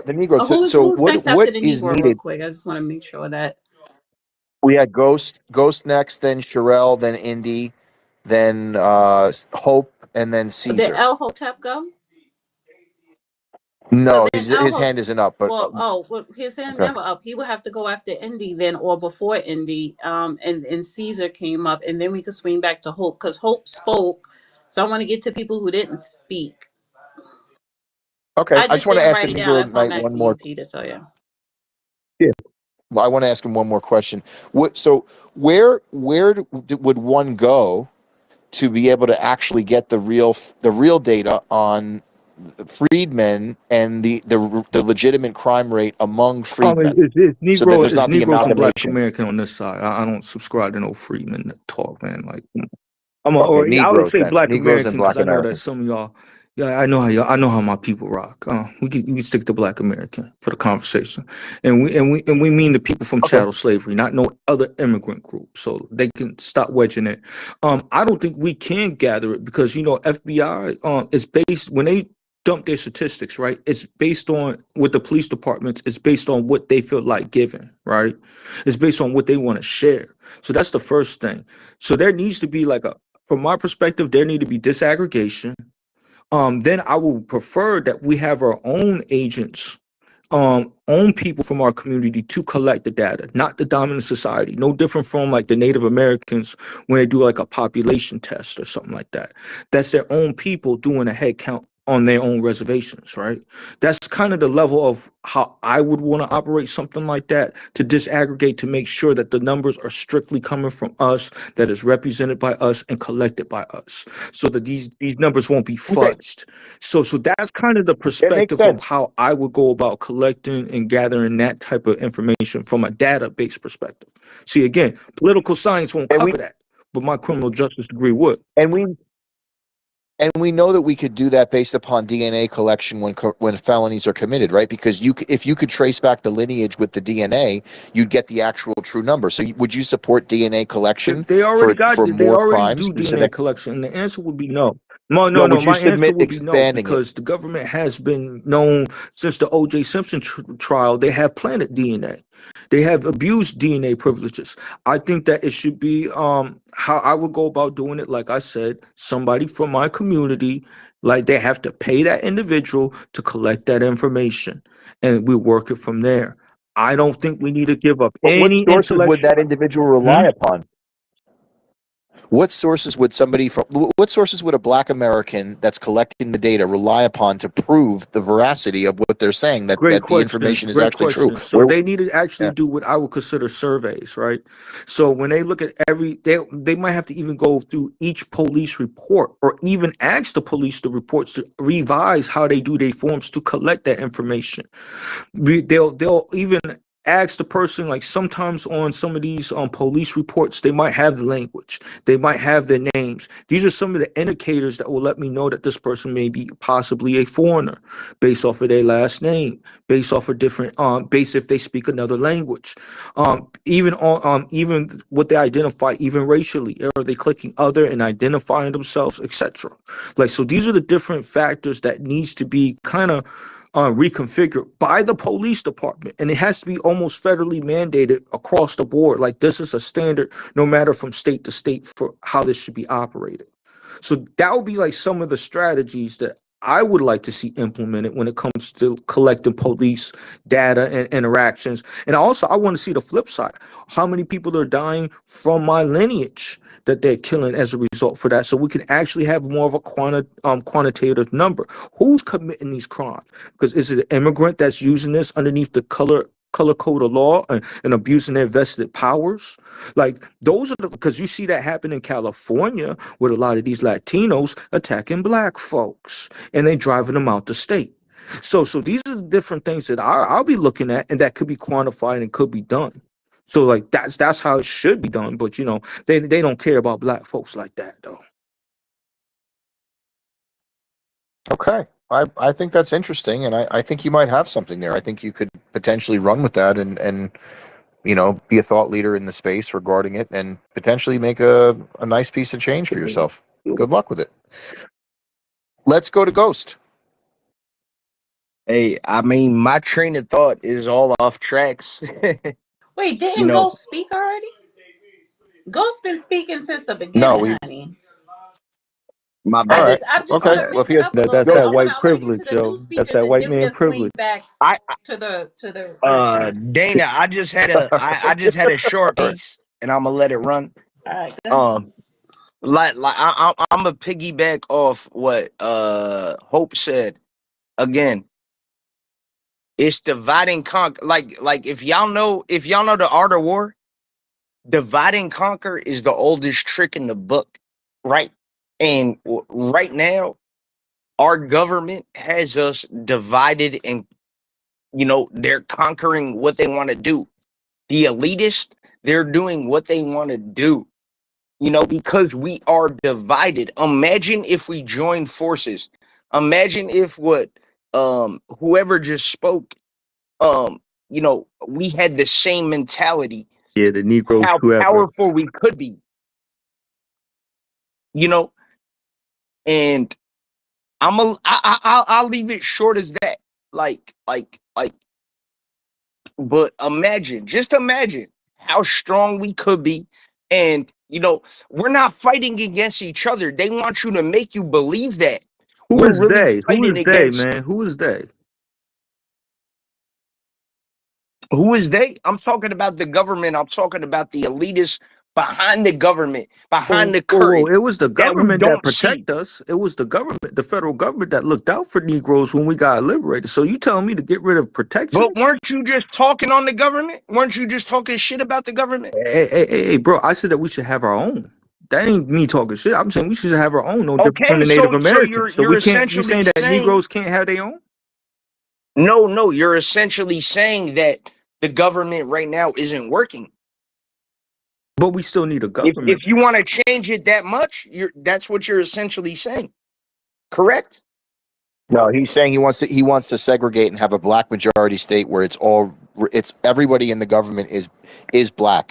He's saying there has to be a total He separation actually didn't say between that. He said to have blacks their own. and, He didn't say how powerful it would be or how much of a majority it would be.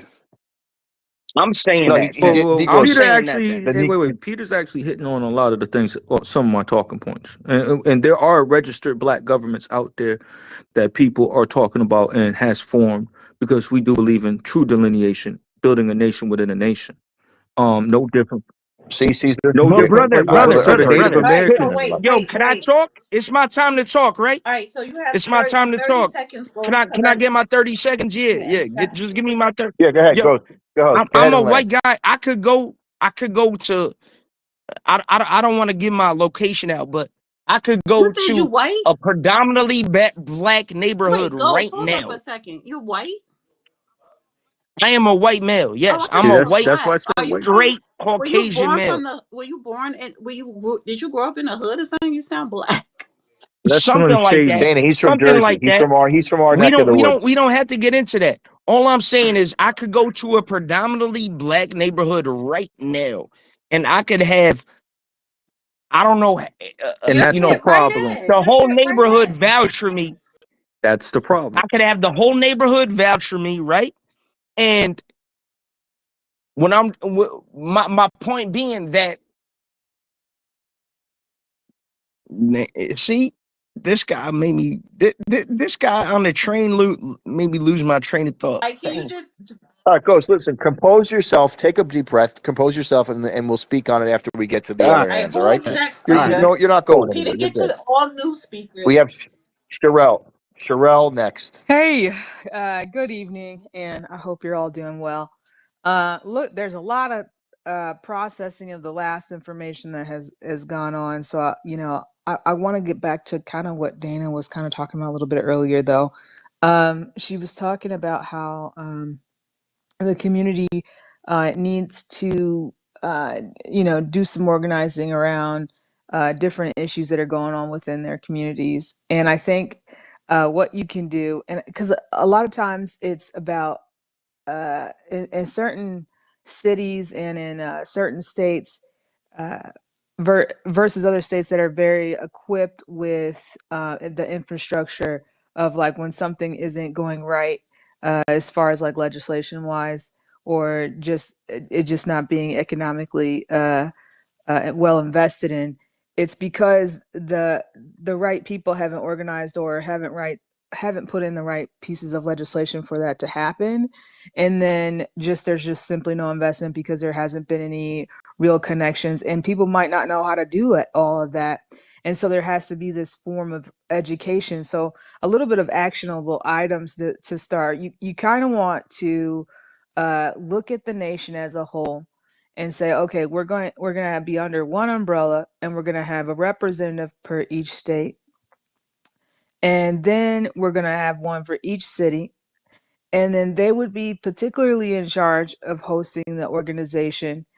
And then you'd have several different committees that you would focus on. For example, for those people who need resources on small businesses, and then we work on the economics part, getting in businesses with making sure that the circulation of financial impact within cities have those resources flowing in them, how to do partnerships so that new business comes into your cities so that it creates jobs and circulates income that way. And then, other social issues such as healthcare, et cetera, because, you have older adults that they live on fixed incomes, et cetera, and they need specific resources. And then you kind of sort of branch out depending on what kind of social issues that your community has been impacted by. Some of you live in well affluent areas where you have different issues, and so you'll have different infrastructure that should be represented with different committees and organizations that would support the different issues that are going on within your city. Others of you live in small towns with no investment. There's no kind of new business coming in, and there's no sort of education there for you to be able to grow your businesses. And so you've got to look towards trying to find the different resources from within. And some of you don't have the education to do that. And then, or the warehouse, and I'm not saying not everybody. I'm just saying that there are certain communities that just doesn't have it. And then some of you are looking at traditional places to work. Some of you rely on the facilities, the warehouses, the factories, etc., in order to bring in your income, etc. And there's all these different things, and so now you've got a couple of problems. You've got your well-educated who are looking at buying large properties, large portions of land, and they're coming into different areas and regions, and they're buying up the land to do their expansion projects, et cetera, which does bring in jobs and creates that.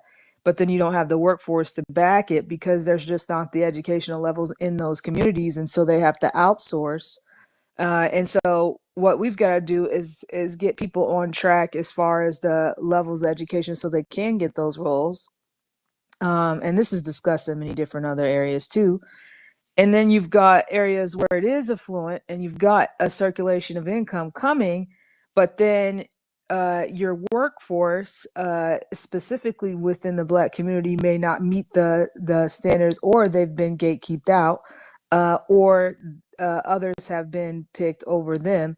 And so you have that problem. And so there's all these different multi-channels of issues, and different communities could be represented with those specific issues to try to have some actionable ways in order for you to create solutions. There's areas where it is established with different organizations, multiple organizations, overlapping organizations, but just needs the funding and the financing. And that's when, your state and your federal need to come in and address it and say, you know what, we're going to stimulate this economy. We're going to bring in that funding that needs to happen in order for people to have the right kind of funding in order to do what they need to do to establish their businesses successfully.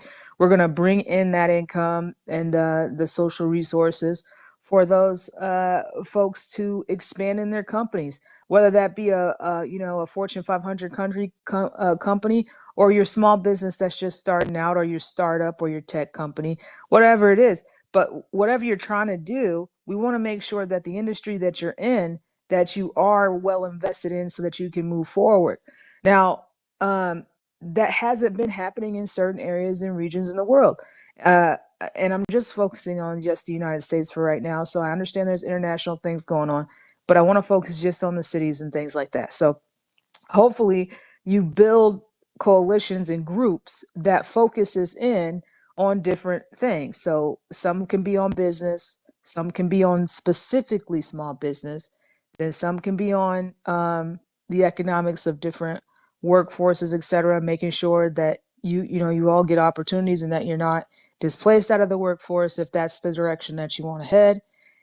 Some can be focused on the education aspect, making sure that people get access and it's accessible, and that there's different vocational and trade programs that are available and accessible within your communities, and that you're paid well, right? So we want to make sure that their wages are up there with the type of workforce that you're going into, but also so that you are able to support yourself within your communities. And so just And Sherelle, what party or what groups are supporting Why these you initiatives? interrupting her? Let her finish, bro. I'm not. I'm not. She's finished. Please don't interrupt, JV. Why you I'm just asking interrupting her a that question woman? based up. I'm explaining why. I'm explaining I why. If don't you'll know what the listen, fuck you talking because about, you stupid punk. All right, first of all, do not come up in here using an F word. And Peter is a host, co-host. So all that with the cursing, no, no, sir. Take that to another space. She didn't mention Thank you, reparations, Dana. so And JV, pull up on that behavior. Pull up on that behavior, sir. Please. Cheryl, what I was asking you is who's supporting those initiatives to get that done? I think that we all should. It shouldn't be a one party issue. It should be everybody as a group looking towards, how can we move this country forward and how can we successfully do it? We're constantly at each other, fighting, bickering, etc. But when it comes to specific issues to economically stimulate the economy, it comes down to addressing some of these issues that he's saying. What he's really saying is, well, I don't want to put words in anybody's mouth, so I'm just going to say what I'm really saying is, um, you you often hear in everyone's conversation is, I don't want I don't want my toes to be stepped on as far as getting my opportunity. Well, you don't want, just like when another group of people, you don't want them to overstep their bounds when it comes to different things that you want to do or proceed on. You just don't want it to be other people creating the barrier for the reason why you can't have access to a particular role or a particular opportunity. And so I hope I'm saying that correctly, and I hope you're understanding me clearly, because when you're talking about different groups that represent themselves from different countries, et cetera, that came out here, whatever, what have you, and they're trying to establish themselves, and then somehow they're in the roles, and you have natives that have been here for years and are lineage based, et cetera. And they're feeling discouraged. That's what you're hearing, the discouragement of not being able to have opportunity, and then not being able to provide for their families.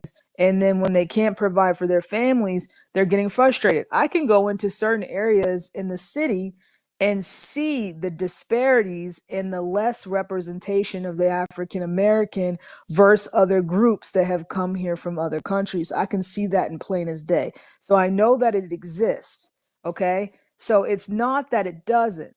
What I am saying, though, is how to address it in a way where it doesn't negate or interfere with creating more conflict, or so you creating more against conflict. reparations, lady. You're against reparations. Just come up the That's middle. not what I said. You just put You words in my make mouth no, that I no, never even no. said. Just come out the middle, I am sweetie. one of the members on the goddamn Federation, the federal level reparations committee. What are you saying? Yeah, you Please mentioned stop. everybody else but us Hush, getting that check. hush, hush, hush. Yeah, I hate when we should ignorance comes we out. should trust Didn't you just swirling say, couple. stop talking, stop talking? Didn't you just say that you didn't want anyone talking when you were talking, and now I'm talking and now No, you're no, I'm talking? just paying you back Stop from when you talking, came in my stop space. talking, I'm paying stop you back. talking now. Close your little mic. You Close try your to little mic. control people way too much, lady. I don't buy anything you God. said. Or your Everybody stay on their mic or you're going to get booted off the stage, and you could wait to come back up. Let her finish speaking, and then you can come up and say whatever piece you want to say and blow hot air all over the stage. Please, Sherelle, continue. So there are people who are going to excel in this community. There are going to be people who are far elite and advanced. And I'm going to tell you right now, because some of my background, I don't know, you can go on my page and look at all the education I got. But I'm going to tell you right now, as an educator, I was able to teach a lot of different people in a lot of different schools, some of them being elite schools, some of them being very disadvantaged. I can see the gap of the people, and I can see the disadvantages of where they're at. Now, I tried to help certain communities, and that was successful outcomes. They have made it to college and universities because of some of the work that I've done. So I know what I'm doing is successful. But what I will tell you, right, that makes a small impact compared to the rest of the United States of America, because I'm only in one region, right? So I can't. I mean, there's got to be other educators that does that, But at the same time, and there are, I'm not saying that I'm the only one in the entire world, no. But what I am saying is that there are gaps. And so when you look at different workforce or different companies and where we're headed, specific industries are far, far advanced. And the workforce that typically is that they're looking for, in order for you to qualify, et cetera, you got to have certain educational backgrounds in order to meet their standards or their qualifications. right? So I'm just saying that in certain communities where it's been very disadvantaged, it puts you at a further disadvantage if you're trying to get those higher paying roles, etc. And if you want those companies to come into your communities, or if you want to build those types of companies so that you're making the same, so that you can get those types of contracts within your communities, hang on, because I'm getting ready to you're going to figure out what I'm saying. Because when, for example, when the federal government starts doing contracts with certain companies, etc., why do you think the Elon Musks of the world keep getting those contracts, and there's not that many contracts represented by blacks in that same capacity in those roles? Why? Because we're not taking on those particular types of companies and haven't built them. But that doesn't mean that we can't build them. It doesn't mean that there's not people trying to get those types of resources. It just means that we're being overlooked. And so we've got to make sure that if you want to pursue certain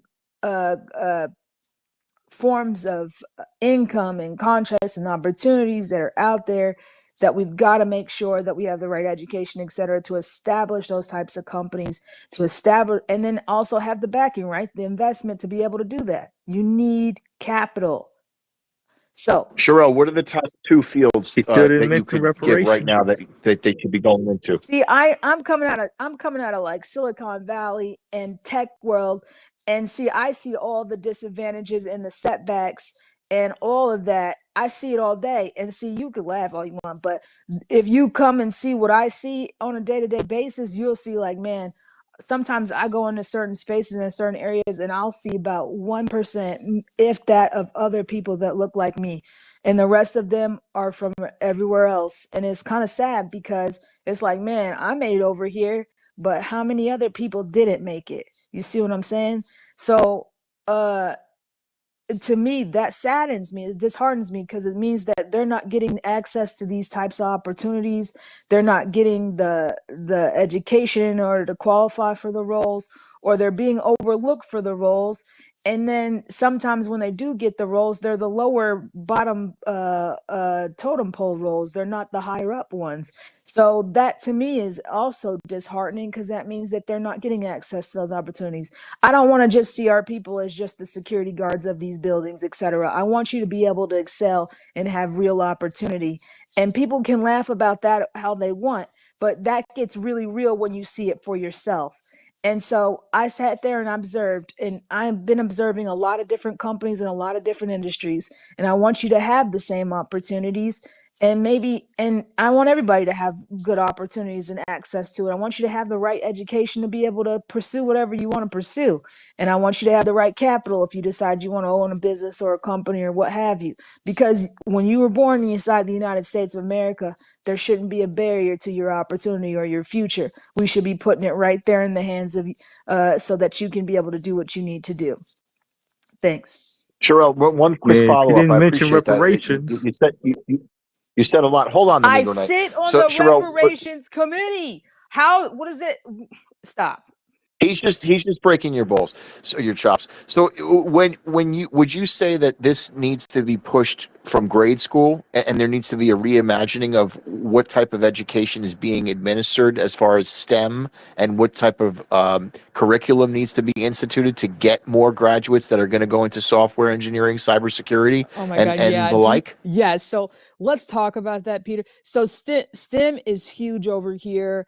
And it's something that is like secondhand nature over here. People got it. They get computer programming, robotics, etc. They get these kids ready, programmed, and they get them a lot of different resources in order to grow and be able to compete too. It's really neat. They've got really good conferences and conventions coming up that help with the youth being able to, especially some disadvantaged youth over here, to be able to come out and compete, and they teach them.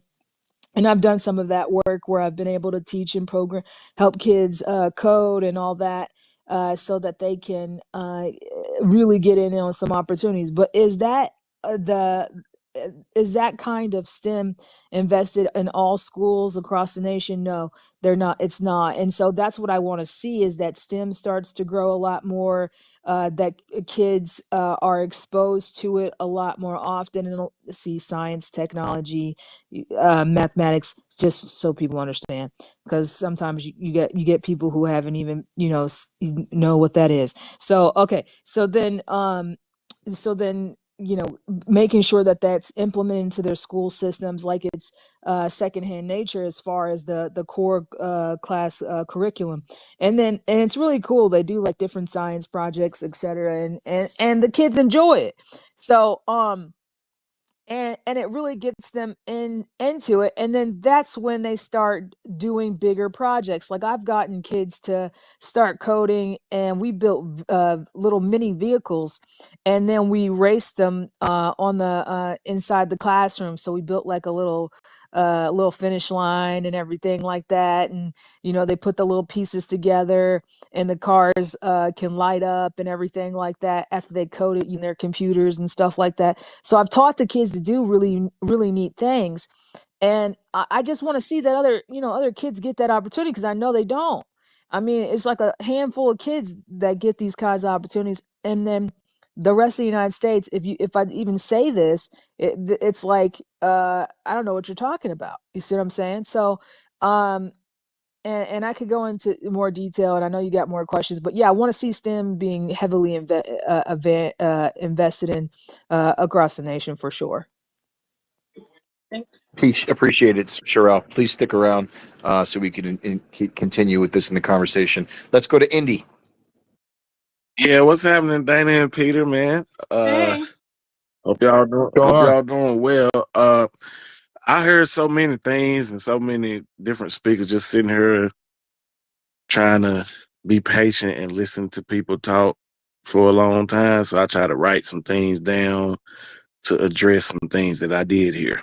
The last lady that was just speaking, I kind of agree with a lot that she said, just based off what's going on in my local community where I'm at, with property taxes being, raised 560%. So that's about to put a lot of Black people first out of the community, or make them homeless, or make them have to flee and go somewhere else. And then eventually it's going to catch some of the white people who aren't super wealthy. But if it's not going to get to them as fast, because in my town, the wealth, the racial wealth gap data is what everybody knows. It isn't just about all these other towns. So just to speak to that point, kind of what happens then is the foreigners with longer money end up coming in and buying up more property. When people been here for 400 years, kind of building these cities, and the agricultural proceeds that came from that grew other groups' wealth, while we didn't get anything from that. But a bunch of terrorism and Willie Lynchism stuck or taught into us, or beat into Black folks. So I don't want to get too much into that. But then I posted something in the chat to speak to kind of a point Negro Knight made when he was like, "Oh, they don't care about white women's tears." I get that, but a victim is a victim. If it happened to him, it happened to him. I'm not gonna say nobody's victimhood is any worse than anybody else's when it comes to an essay. If that's what it is, it's a victim. I don't care what color they are, so we need to be careful about how you talk about that. But I do understand Brother, what I you're know you're saying. not just But trying to no, sum me for white hold on, women, brother, bro. hold on, brother, I know you ain't trying to sum me for white women now. Don't interrupt him, man. Come no. on. That's hold on, brother. That's why I posted what I posted in the chat about the woman who sued, the white woman who sued Shannon Sharp. Look at how she talking now. So that kind of goes to your point about the other things you were saying about that. So I'm not totally in disagreement. I just was Nah, like, be brother, you careful out how here you caring say about it. white Can you women fill us in on? tears. Go ahead, brother. Yeah. Can you fill us in on what you posted, Indy, real quick? If you look at what she said about Shannon Sharp after she basically targeted him and basically tricked him and extorted him. Look at how she's talking about, oh yeah, I'm a boss and this, that, and this. So I'm just saying, I'm speaking to his point, saying that some of No, these you're fake not. tears or fake victimhood, I agree with what you're saying that white women do No, that a no, you're lot. not, Like bro. there is a historical. Okay, well, you ain't got Stand to on your believe legs, nothing I homie. say. You can shut up and let me get my time. How about that? I Don't don't give a mention my damn name what with you your think, nigga. trash. All I just women do told that. you All that women. I Don't. agree. Stop interrupting Indy. It's his I I time I, to I speak. knocked him. I put him on timeout, Dana. I put him on timeout. You can come back up, Negro Night, but you got to cool out, man. Yeah, because you You're didn't going want no one crazy. to interrupt you, so don't interrupt other people. And also, we have, So Peter, we hypocritical. have to get to new speakers because I kind of want to wrap up at midnight. Okay, Indy, go ahead. I'm sorry you were interrupted. Yeah, I was trying to partially agree with what he said, but it was just one part that I just couldn't get down with because the victim is the victim. Period. No matter what their color is. Oh yeah, that So I just want to say this. Let me just send it down. You said I just want to insert this real quick. That woman, and I don't want to try to pronounce her name because I'm gonna get it wrong. She was definitely a victim, and that guy, he was definitely a savage. So no, she was a victim, and she did not deserve that. what you talking about? The Wait, you're Shannon talking about Sharp Shannon Sharp? situation? Oh no! I'm talking about the woman on the train. Fuck that little ugly white little Oh no, thing. he's Oh talking about no, Shannon no, Sharp. I wasn't talking about that. Oh, you But talk? You but said Shannon Sharp ex girlfriend was a victim, the one that got the $30 million. no, I said she's not Oh, to she's me. not a victim. No, she's not a victim. I'm talking about the girl on the subway train was a victim. Okay. And Indy, for her to say that, she should be getting. Shannon Sharp could have grounds to claw that What money did? Well, back I'm because sorry. she's What did basically. she say though? I'm not really fully paying attention. What did she say? Shannon Sharp ex whatever. What did she say? Basically, she's bragging about how she's a boss, that she took Shannon Sharp for the money that she did, by what she said, and was able to press Oh, on him. Wait, what did So he get sued for again? that's What did he get sued for again? I forgot. I think it was related to like him supposedly abusing her, putting her through mental distress. But it was a civil tort. It wasn't like a criminal charge. So he just settled it rather than have to go to court and potentially see a jury award her ridiculous amounts of Yeah, when money. she was Right? originally only wanting 25,000 per cheek. Look what it turned into. But anyway. Yeah, what is 30 million? Yeah, but Insane. Go anyway, ahead, I, Indy. I will speak to that point that Dana just brought up about the train in Charlotte. I want you to be careful though, because like I'm being careful the way I'm looking at this because yeah, that man was crazy, but now it's gonna look like, oh, black people are attacking Ukrainians when our country is helping the Ukraine being bombed to hell. Okay, so let's not get switched off about that narrative about the black super predator and all that, because that guy probably deserves the death penalty in my mind too. At the same time, but why aren't these European immigrants being rounded up and sent out the country? See what I'm saying? So you got to look at it on both folds. But Peter, let me get to you, and I'm a land because you did say something earlier, but so many people spoke for about an hour before I could get to it. I ain't want to interrupt nobody and be rude, but the way you be trying to bring up black on black crime without and use a correlation as if white on white crime is not the same. Like most white people get crime done to them by white people though. Like it's the same thing, bro. Like so to try to deflect that like that all the time, it make me wonder about you, man. You know what I'm saying? Like I don't like how you do that, man. Like It's for the real. same Like thing because I we're if you're and all the truly listen. not same race, racist, bro. like We're all human. We're all human. That's why it's the same No, but thing, brother. hold no, on. Go. no, no, no. The reason why it's not the same thing is because of the 400-year head start that Come on, man. White Miss people went Sherelle through didn't slavery too, mention. brother. She says a lot of good things, but if she's on a reparations task force, the 400-year head start versus all of that great stuff she said. If you don't mention that 400-year head start, that is kind of questionable to me if you on a reparations task force committee. So But But you said it's all Indy, the same real quick, let me thing. just respond to I that. just want to tell you that. Ghost, hold on a second. I want to respond to Indy. So the reason that I was talking about black on black crime was in order to counter what the Negro Knight was saying, that if there's black majority states, that it's going to be much better for individual blacks, and that is the reason why black Americans are facing the issues they're facing, is because they're not able to police and control their own But there destiny. are no black majority states. Like let's let that stop saying that, because there's no such thing. But he's saying it's going to be the reason I said it is because he's acting like it's going to be a utopia once there is, right? I don't even In want to his, talk about that. 'Cause that's a rabbit hole. Ain't nobody got time for that shit. Anyway, I uh, I just that's all I really wanted to Are you say. from the South? Is that what it is? I think he's from the South.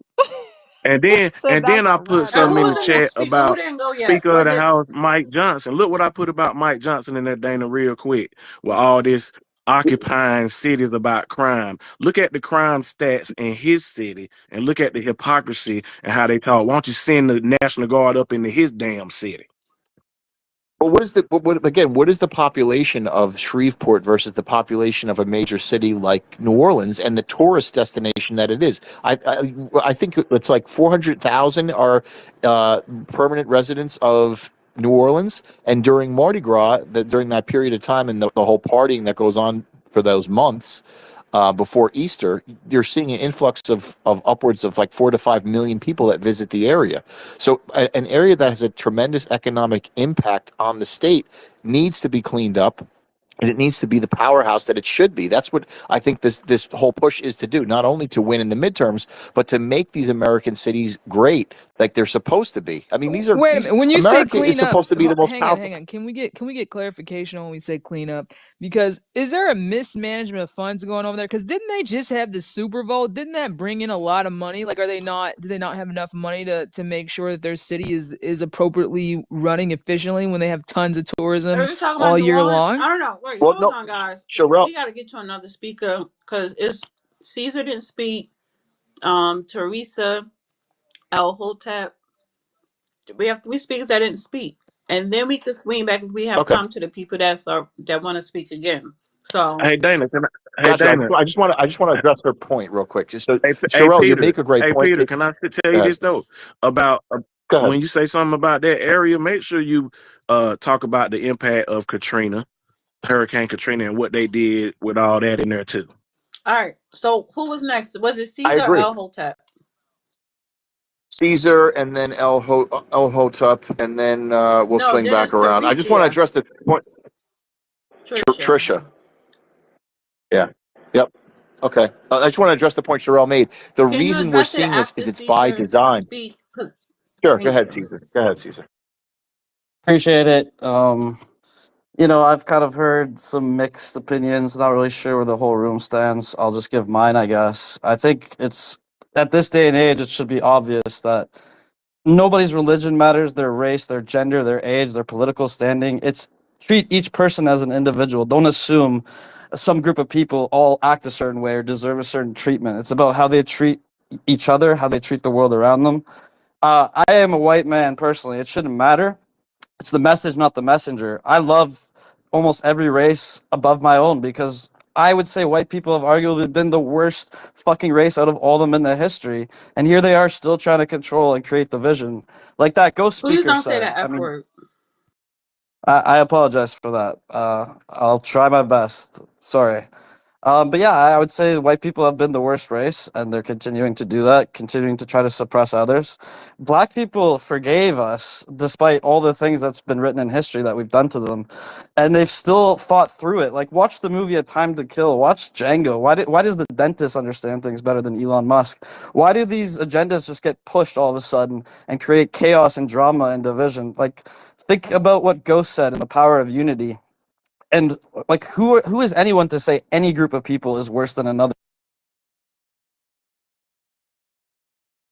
That was my fault. I hit the button by You're good, accident. So brother. go ahead. Lastly, I would just say, Sherelle, I mean, hopefully you don't take offense to this, but like education, I really doubt yours based on how you speak, but like, how did you pay for it? It's a lot of money to get education in America. Do you really think a culture or community that's regarded as poor by most, regarded as whatever they want to say negatively about them, that's the best move, to put all your eggs in one basket, make your children go and compete in a very high educational field, and like the chances of getting a job, what field are you going to go to? Why don't you let them do what they want? Right now, they want, you know, a voice. They want community. Let them fucking do it. Stop trying to control them and tell them how they have to build Didn't I things just up, say stop saying the specifically F in I word? America. think Oh, sorry. I apologize.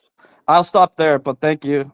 I I'll think really he try to keep that on misinterpreted hold. everything. I don't think he heard it correctly, but Well, you okay. think you're educated, Cheryl, and they're not. Cheryl, why don't you take a 30-second response because he did bring you up directly. Go ahead. Yeah, that's yeah, I think you misinterpreted everything that was just stated. I mean, we spent like what, 10 minutes trying to explain all of that, and that's what you interpreted? Like I think I was really clear on what I was talking about. Um if you're talking about education, I was talking about what they do inside the classroom Who's when it they? comes to the kids. Sometimes you're The saying you kids are guys as if you're taught. not black. Sometimes you're saying us as if you were. So where do you stand? Okay, if you're gonna cut me off, I'm not gonna be able to talk, am I? I Well, was talking you about just what the talked. kids do inside the classroom. They have these programs where they can learn robotics, etc., STEM programs, etc. And I was explaining what kinds of curriculum they can learn, and that it's not available or accessible in every school system. And so I'm saying that they can expand STEM programs across the nation, and they can increase the funding for them. They were actually I'm sure doing that'll this solve all the anyway, problems. but they were getting ready to do all this anyway. But I don't know under this new administration if they're gonna continue to do it. I don't know, but And, I don't I think don't and they see what should. will black I people that don't what think they rioting will should for that have a solve? better problem with Because I education work increasing with the STEM. opportunities. budget. Are you just gonna cut me off as I'm talking, or are you Well, just gonna you're kind like of we not let you letting me speak speak. I just want to respectfully? ask Can you one you? question, and then I'll be No, good. you need to Oh, wait you until have to speak someone over is. everyone else. That's correct because you told me that I should speak and answer your question, so I'm answering it. I didn't say that at all, actually. That was the host, but I respect their opinion. Can I ask you one question, though? No, we was If giving you're her the educated, floor to rebuttal. Can she rebuttal? And if you want to ask yeah, her she another question, rebutted. you can. But let her So that finish means the you have to like rebuttal. leave. 30-second Okay, rebuttal. Ask your question. She would just point blank answer it, and then we're gonna move on to the new speaker. okay, I appreciate it. So I can ask the No, question you're let her saying? Right. finish with her Okay. rebuttal. So if you have different STEM programs there, what you're gonna do is you'll have different curriculum that they can do. And I was explaining what kind of robotic programs that I taught in the past that has helped the kids, and they go on to compete. Not that they go and compete like in the way that you're talking about, but certain kids they go ahead and enroll in the little programs. It's really cute. They build these different little robots and then they take their robots to show others. It's a national competition. People do this. I don't understand why you think that this is such a big deal. It's not. People do this and move on. It's not a big topic. My God. Okay, now All let's right. move on. Appreciate it. In what Let's capacity go to did you treat Well, these you said I STEM could ask a Oh, programs? I'm question. sorry. Could I No, please? wait. You got to stay on your mic, goes. Ask the question, Caesar. Okay, thank you. I'll be under 30 seconds as well. So you said how I interpreted your speech. Don't assume how others think, how they interpreted information. That's a very uneducated stance. I didn't say anything was a big deal. Those are your words again. And educated robotic programs for children. You haven't been able to see robotics and how it's impacted their life. That's a bunch of bullshit. And I don't think you know the least about robotics. But please don't assume how others think. Very terrible way to go about life. All right. All right. That was more of a statement. Yeah, Let's go to El just move Hotep. on from him. He doesn't understand. Yeah, We get it. Hotep. You I don't understand. understand a lot more than you. Take any topic. I'll make you look like the dumbest person in the room. Okay, But you won't let's do go it, to will All El you? right. All right. Or the All Hotep. right. host won't let me Okay. the We'll host won't let me fight. roast you, will Friday they? nights Because for they have some fighting. agenda with you. It's obvious, okay? You don't have an agenda. We Why just, All does right, she get to let's speak Man, more than nobody let's wants anyone? just to go She's to hear. got El nothing Hotep, nothing to please. contribute. She just speaks. It has no value. All right, that's your opinion. Go ahead, El Hotep. Yeah, hey, what's up, Dana? What's up, How Peter? are How's it you? going? Um, what's up, man? How are you? Pretty good. I kind of wanted to go back to your conversation you had with the Negro. I think I kind of want to get some clarity on this because I don't know if you brought this up. I don't know, but I'm gonna just make this statement. When we talk You about just said the F word. You didn't convictions stop and him. arrest The same. rates, we got to make sure that we clarify that these convictions don't match these arrest rates. So I just want to make that statement on that. A lot of the times people want to bring up these arrest rates and not address these convictions. So we have to bring that up. So I don't know if you was bringing that up in your exchange with the Knight because of what you guys were discussing, but I do want to address that. But you're referencing the crime, what I said earlier about black on black crime versus the amount of arrests for that and that actually get overturned and aren't convicted. Is that what you're saying? Yeah, I'm making, yeah. If that's what you were, because you didn't finish making a statement on that, the conversation kind of went left. But if that's what, yeah, that's what I guess you guys, yeah, we're discussing. Okay, I mean, as far as what we look at in the UCRs, the Uniform Crime Reports from the FBI, that is where the data is coming from. I haven't seen any data where the numbers are reimagined or I guess downgraded because of convictions that are overturned. But we could definitely look at that. Okay, my question, do you believe those numbers? Do I believe the numbers out of the UCRs? Yeah, I Yes, do. I do as I well, believe bro. them.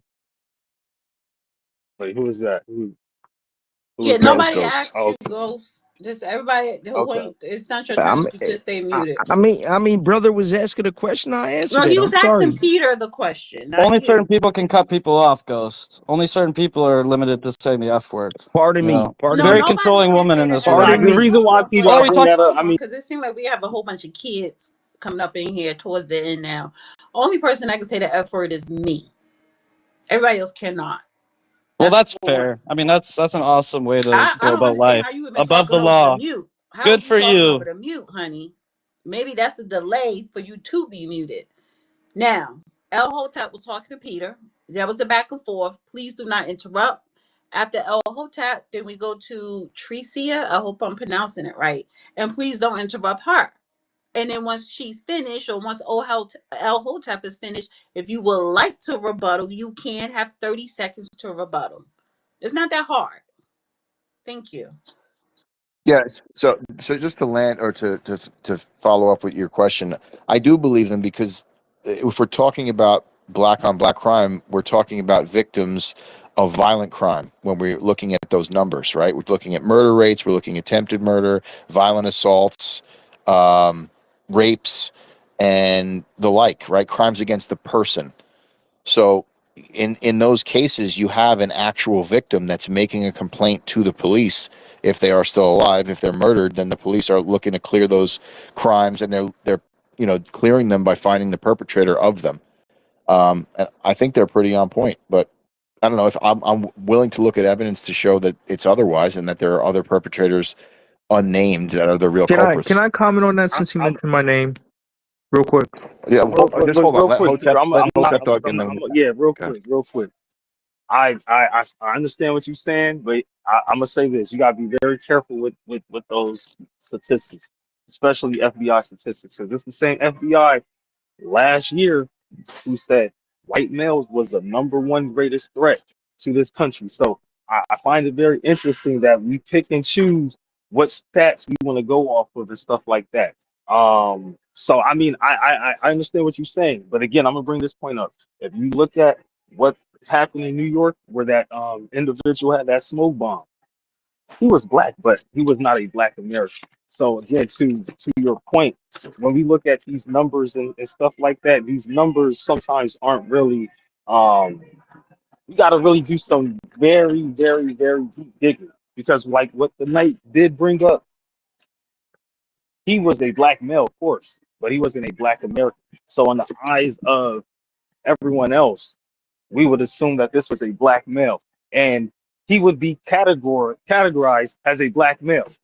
Um, yes, he's black, but he's not a black American. So again, I think it's very tricky. We got to very well delineate, but we also got to be diligent in our research and mindful when we're looking at these stats to understand what's really what, and what's being taken out, because there's a lot of information that's being taken out from these numbers as well. But I'll just leave it as that. I'll concede. I'll host up. I'll concede you that point. In so far as saying melanated individuals are now a part. The group of blacks are now including individuals that you, as a Black American, want to be delineated from. So I will concede that point to you to say that that could be the case, right? That these stats are skewed because there are so many people that are now considered Black Americans when they really shouldn't be. I'll say that. I'll agree with that. Let's go to if you want to follow up, and if not, then we're going to go Yeah, to can I be Trisha. wait, can I be real brief, like 20 seconds? 30 seconds. Yeah, Yeah, 30 about the seconds. Go ahead. URCs, right? It's dependent on the police department, and we're already aware that the police departments are filled up with white supremacists. And on top of that, in DC, they actually alter and change those that come out of the police department. There's actually documented record cases. So, no, I don't believe any statistics unless we collect it as a people. But That's where I'm hold on, the kind of at. Negro Knight, to follow up really quickly on that, then you'd be asserting that if the police, the white supremacist police, are not catching the real killer, and they're purposely letting the real killers or perpetrators go to plant cases on melanated individuals. Well, look at the 54% exoneration rate when it comes to black men. There you go. There you go. There's a 54% exoneration rate Do for you want what me to types take of it? crime? Yeah, I could take a screenshot of it in my book right now. Please post it. Yeah, give me a Post it, second, please. and I'll tag you Thank on you. it. All right, so let's But get to we'll go back to it. Let's go to Tricia. Trisha. Tricia, did I say your name right? How do you pronounce your name? I thought it was Trisha, but Tricia. Trisha, you're up. Tricia, are you Tricia, still there? Big T. Okay. She's not All right. there. All right. I think it's Harriet, Yes. Big and T. then back to Sherelle.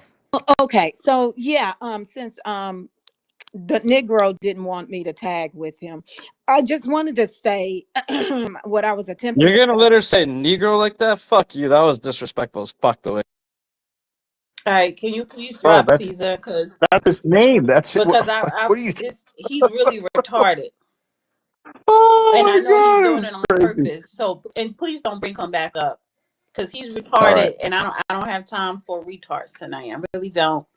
But okay, so I wanted to touch on the Negro was speaking about the rape of black women and sexual assault, and that's a part of my dissertation for my PhD, and I did the research on that, and it was pretty prevalent, and now we are in a society where it is looked upon as if it didn't ever happen, or doesn't happen. So I did want to reiterate that it is an issue in our society now. It's a societal endemic or a societal ill. Let me just put it that way. Now, when Miss Sherelle was speaking, it goes also into what Negro was speaking about. So, Dana, you know that I'm big on right now us delineating and ethno aggregating, aka separating where we have our own offices of Freedmen Affairs, just like similar to the Native Americans with the Bureau of Indian Affairs, where we have our own divisions of Health and Human Services, our own small business offices, our own civil rights, our own education. And this is a part of Powernomics from Dr. Claude Anderson.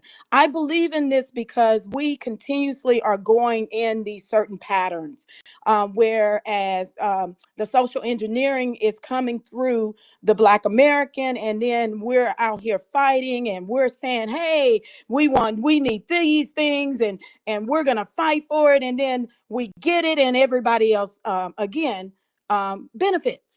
Right? They get everybody else gets the opportunities, everybody else gets the funding in the capital. So this is why I believe in so much, and the belief in Dr. Claude Anderson's powernomics, and us separating, delineating, ethno aggregating, and having our own nation within a nation.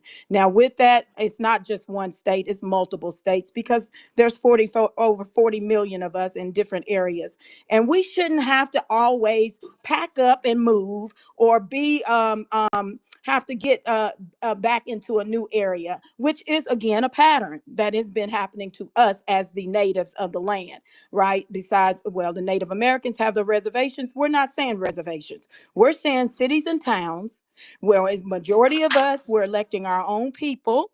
They will be vetted, and then they're gonna be in the neighborhood. Because you mess up, you're gonna have to look at us, right? You're gonna have to look at your citizens that you're representing, or your constituents that you're representing. We're gonna hold you accountable.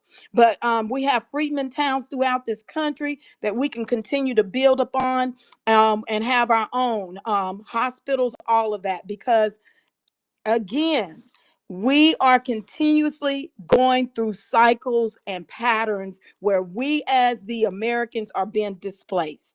And I want to say this, these unhealthy relationships that we're attempting to normalize, it's not good for us. So a part of the healing for us is that we have to accept the abuses and the trauma that has been placed upon our people, and we've been targeted.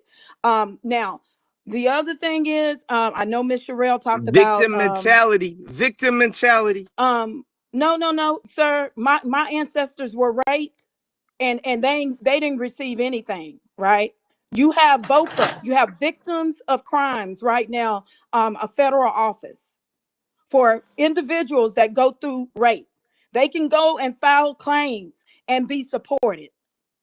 That is the part of our federal government, and you have it on your state, in your states as well. It's a Victims are mindset. victims are victims, and until, Stop hold on, Ghost, and interrupting until her. we are repaired, we're don't get me wrong. Now we're survivors and we're resilient because we still standing, and we also have contributed in every way to this country.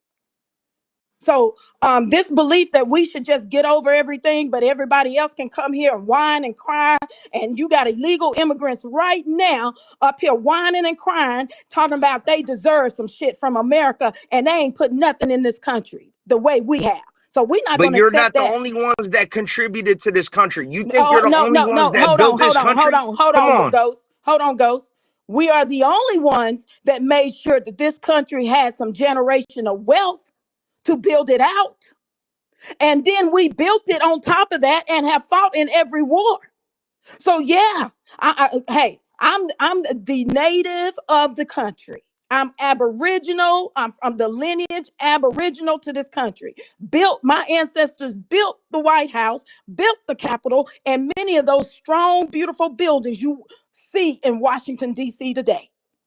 So yeah, we're gonna claim what's ours. And as far as STEM, you have so many, we have so many inventions, right? And one of the ones today that you all probably don't know about is Lanny Smoot. Works at Disney. He has 98 patents. He has created a real life lightsaber, right?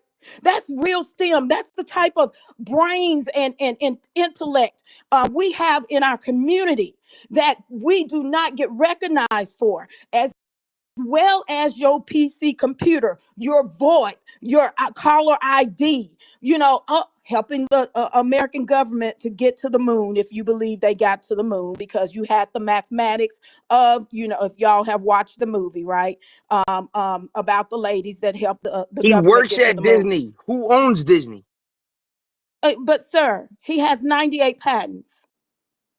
But who owns Okay. Disney? He might work there, but guess what? He has intellectual property that he can make money off of. Well, And he's already said that his lightsaber, he would love for it to go commercial. For kids to go around here and they be having, just like you had that what is it, that super soaker. So come on, man, let's stop this now. If we're gonna be real about us being right about America and getting on the right page together, then you're gonna have to acknowledge some things that have been done in this country, that you're gonna have to write them. Okay, you got to right your wrongs. It's in the Bible. It's in the Bible. You got to right That's your not in the wrongs. Bible. I'm a Christian. I'm Yes, a it God is. fearing Yes, Christian it is. male.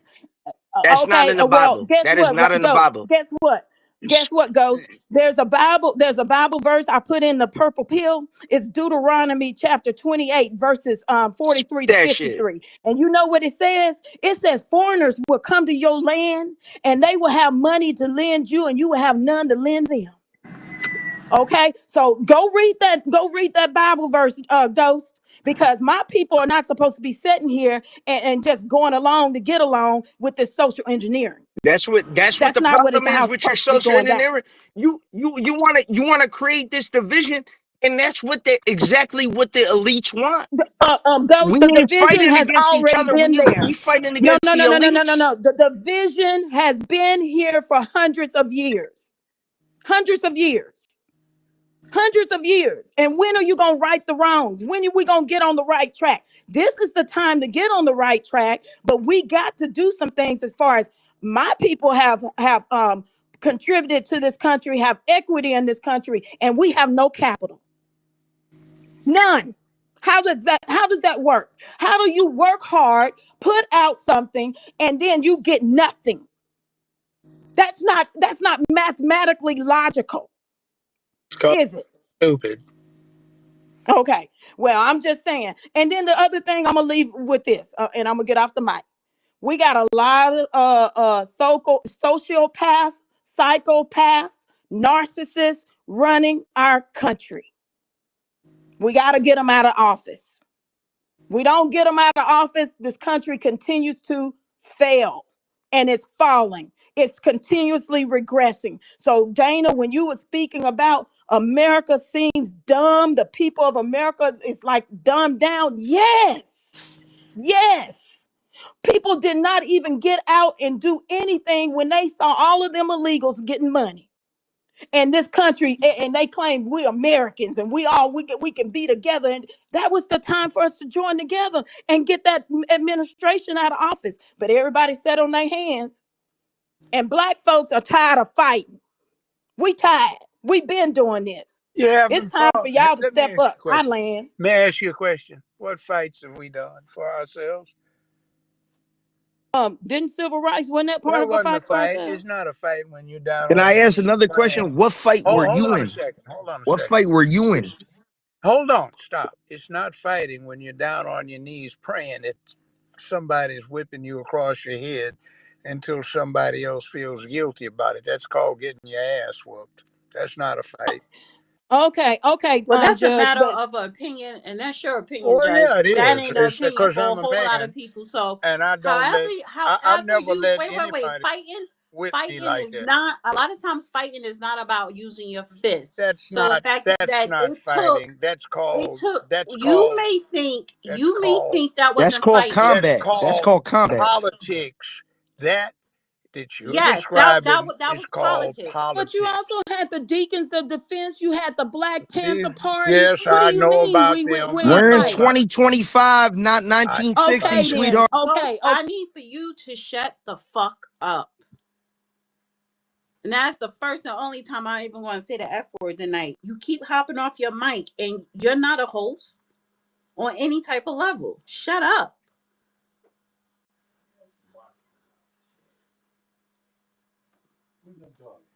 He's down in the basement.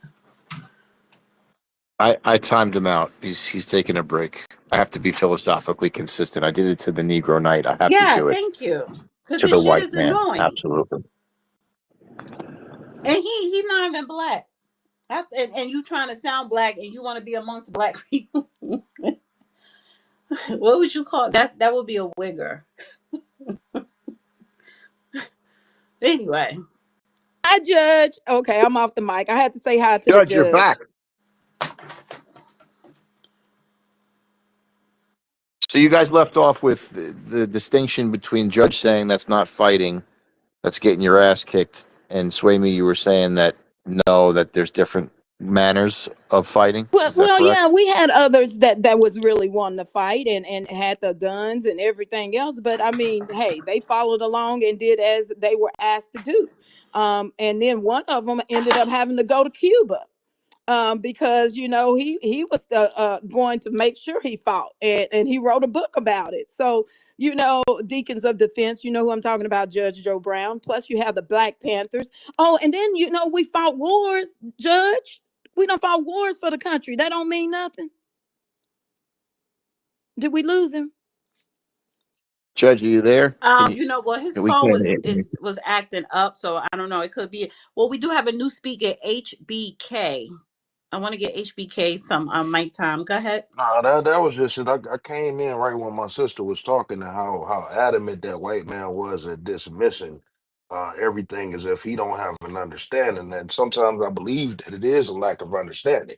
I do realize that a lot of these whites are new whites that came over the last 50, 60 years that still come in and join in on actively um upholding the system of white supremacy, all while denying black history and black accomplishments. And it's just he sit up here and claim that he's a Christian white, but he's so adamant about he's complete every white or every other ethnic group is coming in completely dismissing what we actually want as a people or ask for as a people in our country. And that's just highly disingenuous. And I'm just tired of hearing that stuff. Honestly. That's all I got to say on that. I'm back. May I interject something? Yes. How you doing, Judge? History and the world don't care about losers. They only care about winners. Who won last year's Super Bowl and who lost it? Year before last, who won and lost? Quickly, you get to a point where you can remember the losers, but not, you can remember the winners, but not the losers.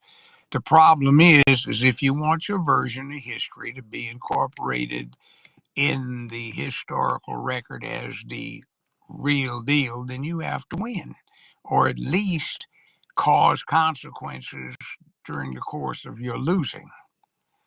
And that's the problem. Now, I said this when I opened up and told people I had phone difficulties, which have manifest. It's like this. There is an airplane you're on. It has drifted way off of your filed flight plan, and it gets in trouble and it crashes. And some of the survivors are able to get to a desert island. Okay. Now, are you going to profit better by planning how you stay alive and survive until maybe somebody picks you up? Or are you going to spend your time most profitably debating upon what the airline owes you for operating the service that you were on that crashed? See, that history doesn't give a damn unless you get discovered. And the main thing is get to the point where you make it out alive. And the thing I listen to is we don't do that. The other point I tried to text to Dana when I couldn't get back on is this. We're so happy about, we're victims of hate crimes. The interesting thing about that is that if some of the people who've been on this space over the last several months actually had to engage in self-defense or defense of others, and they killed somebody, if that person they had to kill was of the wrong ethnic group, they would be subject to prosecution for hate crimes based on what they've said on social media. What you say, what you write, what you publish on social media does not go away. And people have expressed certain things that other people would be quite able to use to prosecute for hate crimes. Some of the people that have done that on still probably on here tonight, because I heard one or two before I couldn't get back on earlier. Now, I'll pass the mic.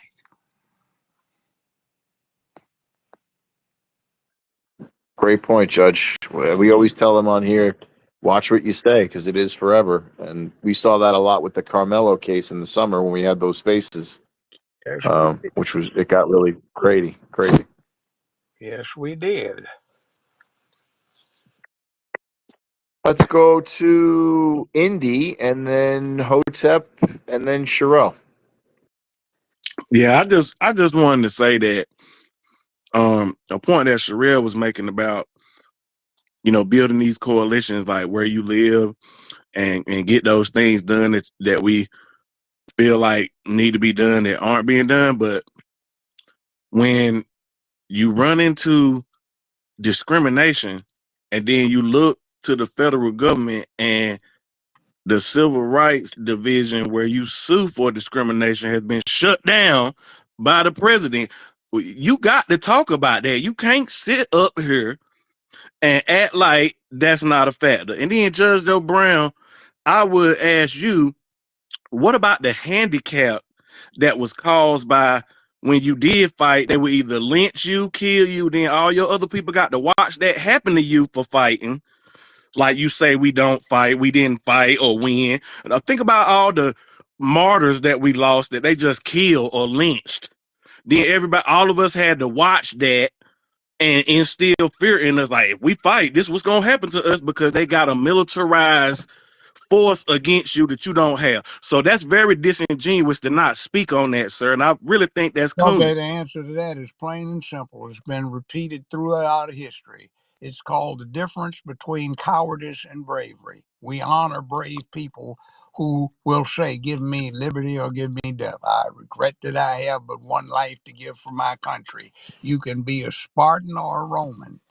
You can be a Well, let me ask you this, Judge. Let me ask you Go this, Judge. If we honor that, why did Donald Trump take Medgar Evers stuff off the website? The military, why he take his stuff down? Medgar Evers was not a winner. He was a loser. He got executed. Man, come on, He got bruh.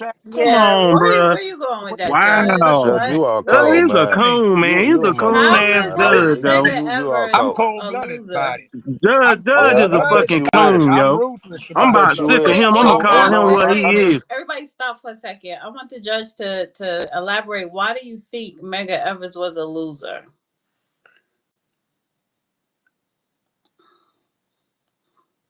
You got to unmute, No, Judge. I muted everyone. So yeah, so if I unmute, then everybody else has to go ahead and unmute. Okay, I'll It admit just it. takes it. Now, the reason I said that was, what did he accomplish?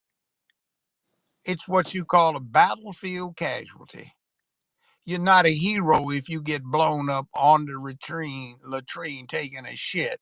They like to put that in the papers, but that's not a hero. They used to call it a sad. Yeah, but that ain't what he did He though. got That's not gunned what he did. down by who gunned him down? The First Ku of Klux, all, the he KKK. was working to make it Yeah, so but people he in didn't succeed. Mississippi could He vote. didn't succeed.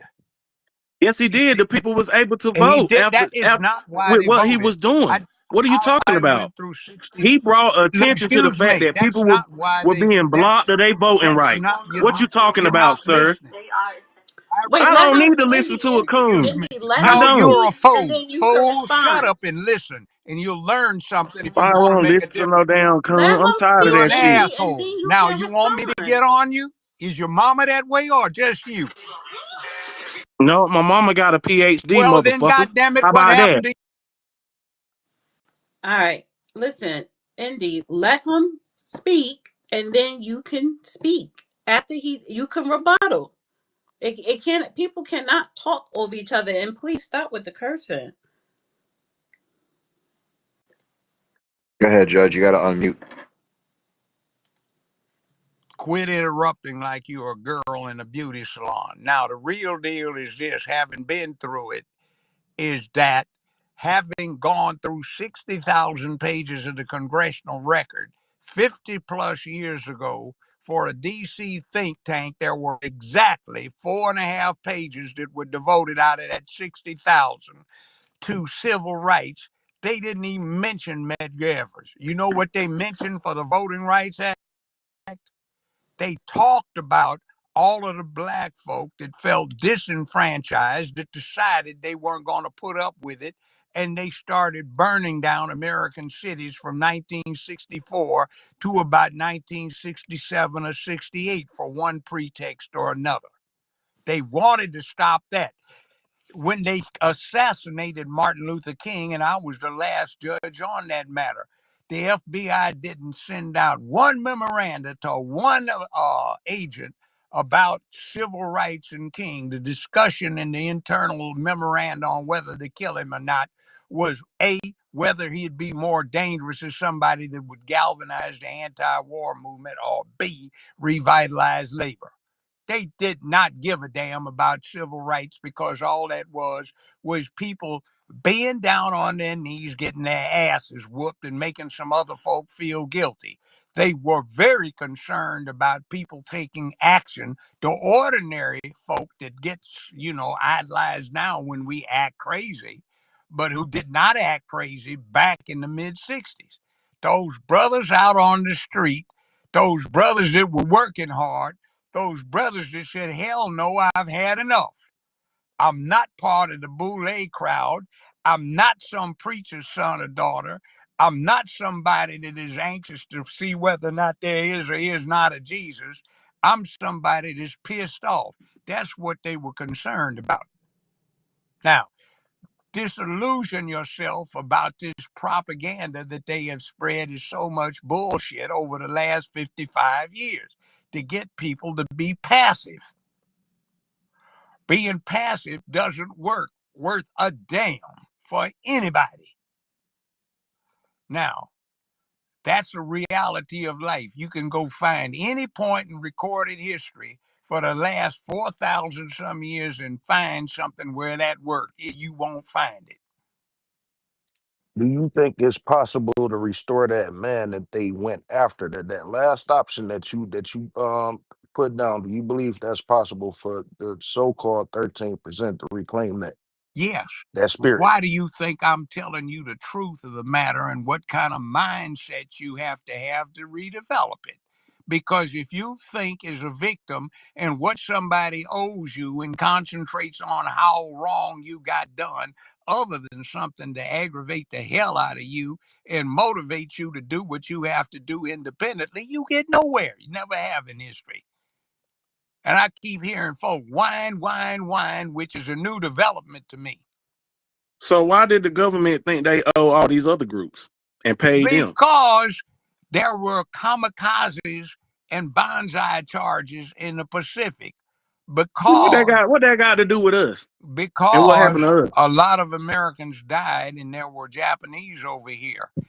And a lot of slaves died for I many don't. years Nobody gives before a that shit. even happened. That's like Come the on Before now, that world. Judge. even Look, Look, happened. let me tell you that's what where the all that world's shit go attitude. out the Let me window tell when you you what the can when world's you attitude is about and you slavery. and you so Listen to your me voice if you is want to sympathetic learn, with or your do you other want people. to still wallow in this bullshit? Nigga, Now, we don't want it to continue. excuse We want me, to if you avoid it don't from. want We it to want to avoid continue, it. We want to avoid it then do from something happening for about it. my children, The my trap, grandchildren. Your the, ass about to be up out of here. the trap. Yeah, but I've done a lot. And it's been an interesting, You ain't exciting did life. shit. You ain't He did ainain't shit killed but no whine white and men. complain and tell niggas to You So shut don't their ain't. know dance what up. I've done. He If you definitely check didn't do out more than there on make the my evidence. history, you will see about a shootout when 5 folk broke into my house one time almost 30 years ago when I was handling the Well, James Earl Ray case. this mega And that ever, was a sir. You shootout. canceled. Go You look it canceled. up. You canceled. Say you All did more right, than make the cancel, you evidence. little jackass coward. You ain't done shit. So if make the I evidence have. is Judge, a did loser, you what do You that anything mean? with the canceled. Black Panthers? Yes. No. Oh No. yeah. Bunchy Look what Carter he was is a friend today. of mine. Look how he John talked Huggins today. was a friend of mine. Canceled. Nathaniel Clark was a friend of mine. Geronimo Pratt and I used to hang out all the time. After he came back from his third tour in the Nam as a Green Beret sergeant, I knew everybody. Elaine Brown, I recruited. Now shut Yeah. the hell up with your If ignorance, if and you if you don't would know have did shit. what Mega Evers did, you'd be dead too, I ain't nigga. worried about Medgar Edwards. Medgar Edwards was a passive somebody. I'm a man of peace. I believe in being Hey, Man, well listen, armed let please, me and ask you a being able question, to Judge. please. defend Hey, yourself. Fuck out let of me here, ask you a man. question. Let me This ask you a dude is question. a Now, if Do coon, you you man. ready believe to that? Let me say ask you you a hey, can buy Judge, into Judge, that, then Judge, fine. Judge, Judge. Let me ask you a question. Sure. Do you believe that prison is the only form the only proper way to reform a Negro, a Is criminal? what? Is Do you believe that prison is the only way to reform a criminal? No, it's not. A prison is a slave quarters. You in So, prison, you're in slavery. That's right. the whole theoretical business about why you imprison people. You enslave them. What do So you do? What do you do to reform the Negroes that you have locked up?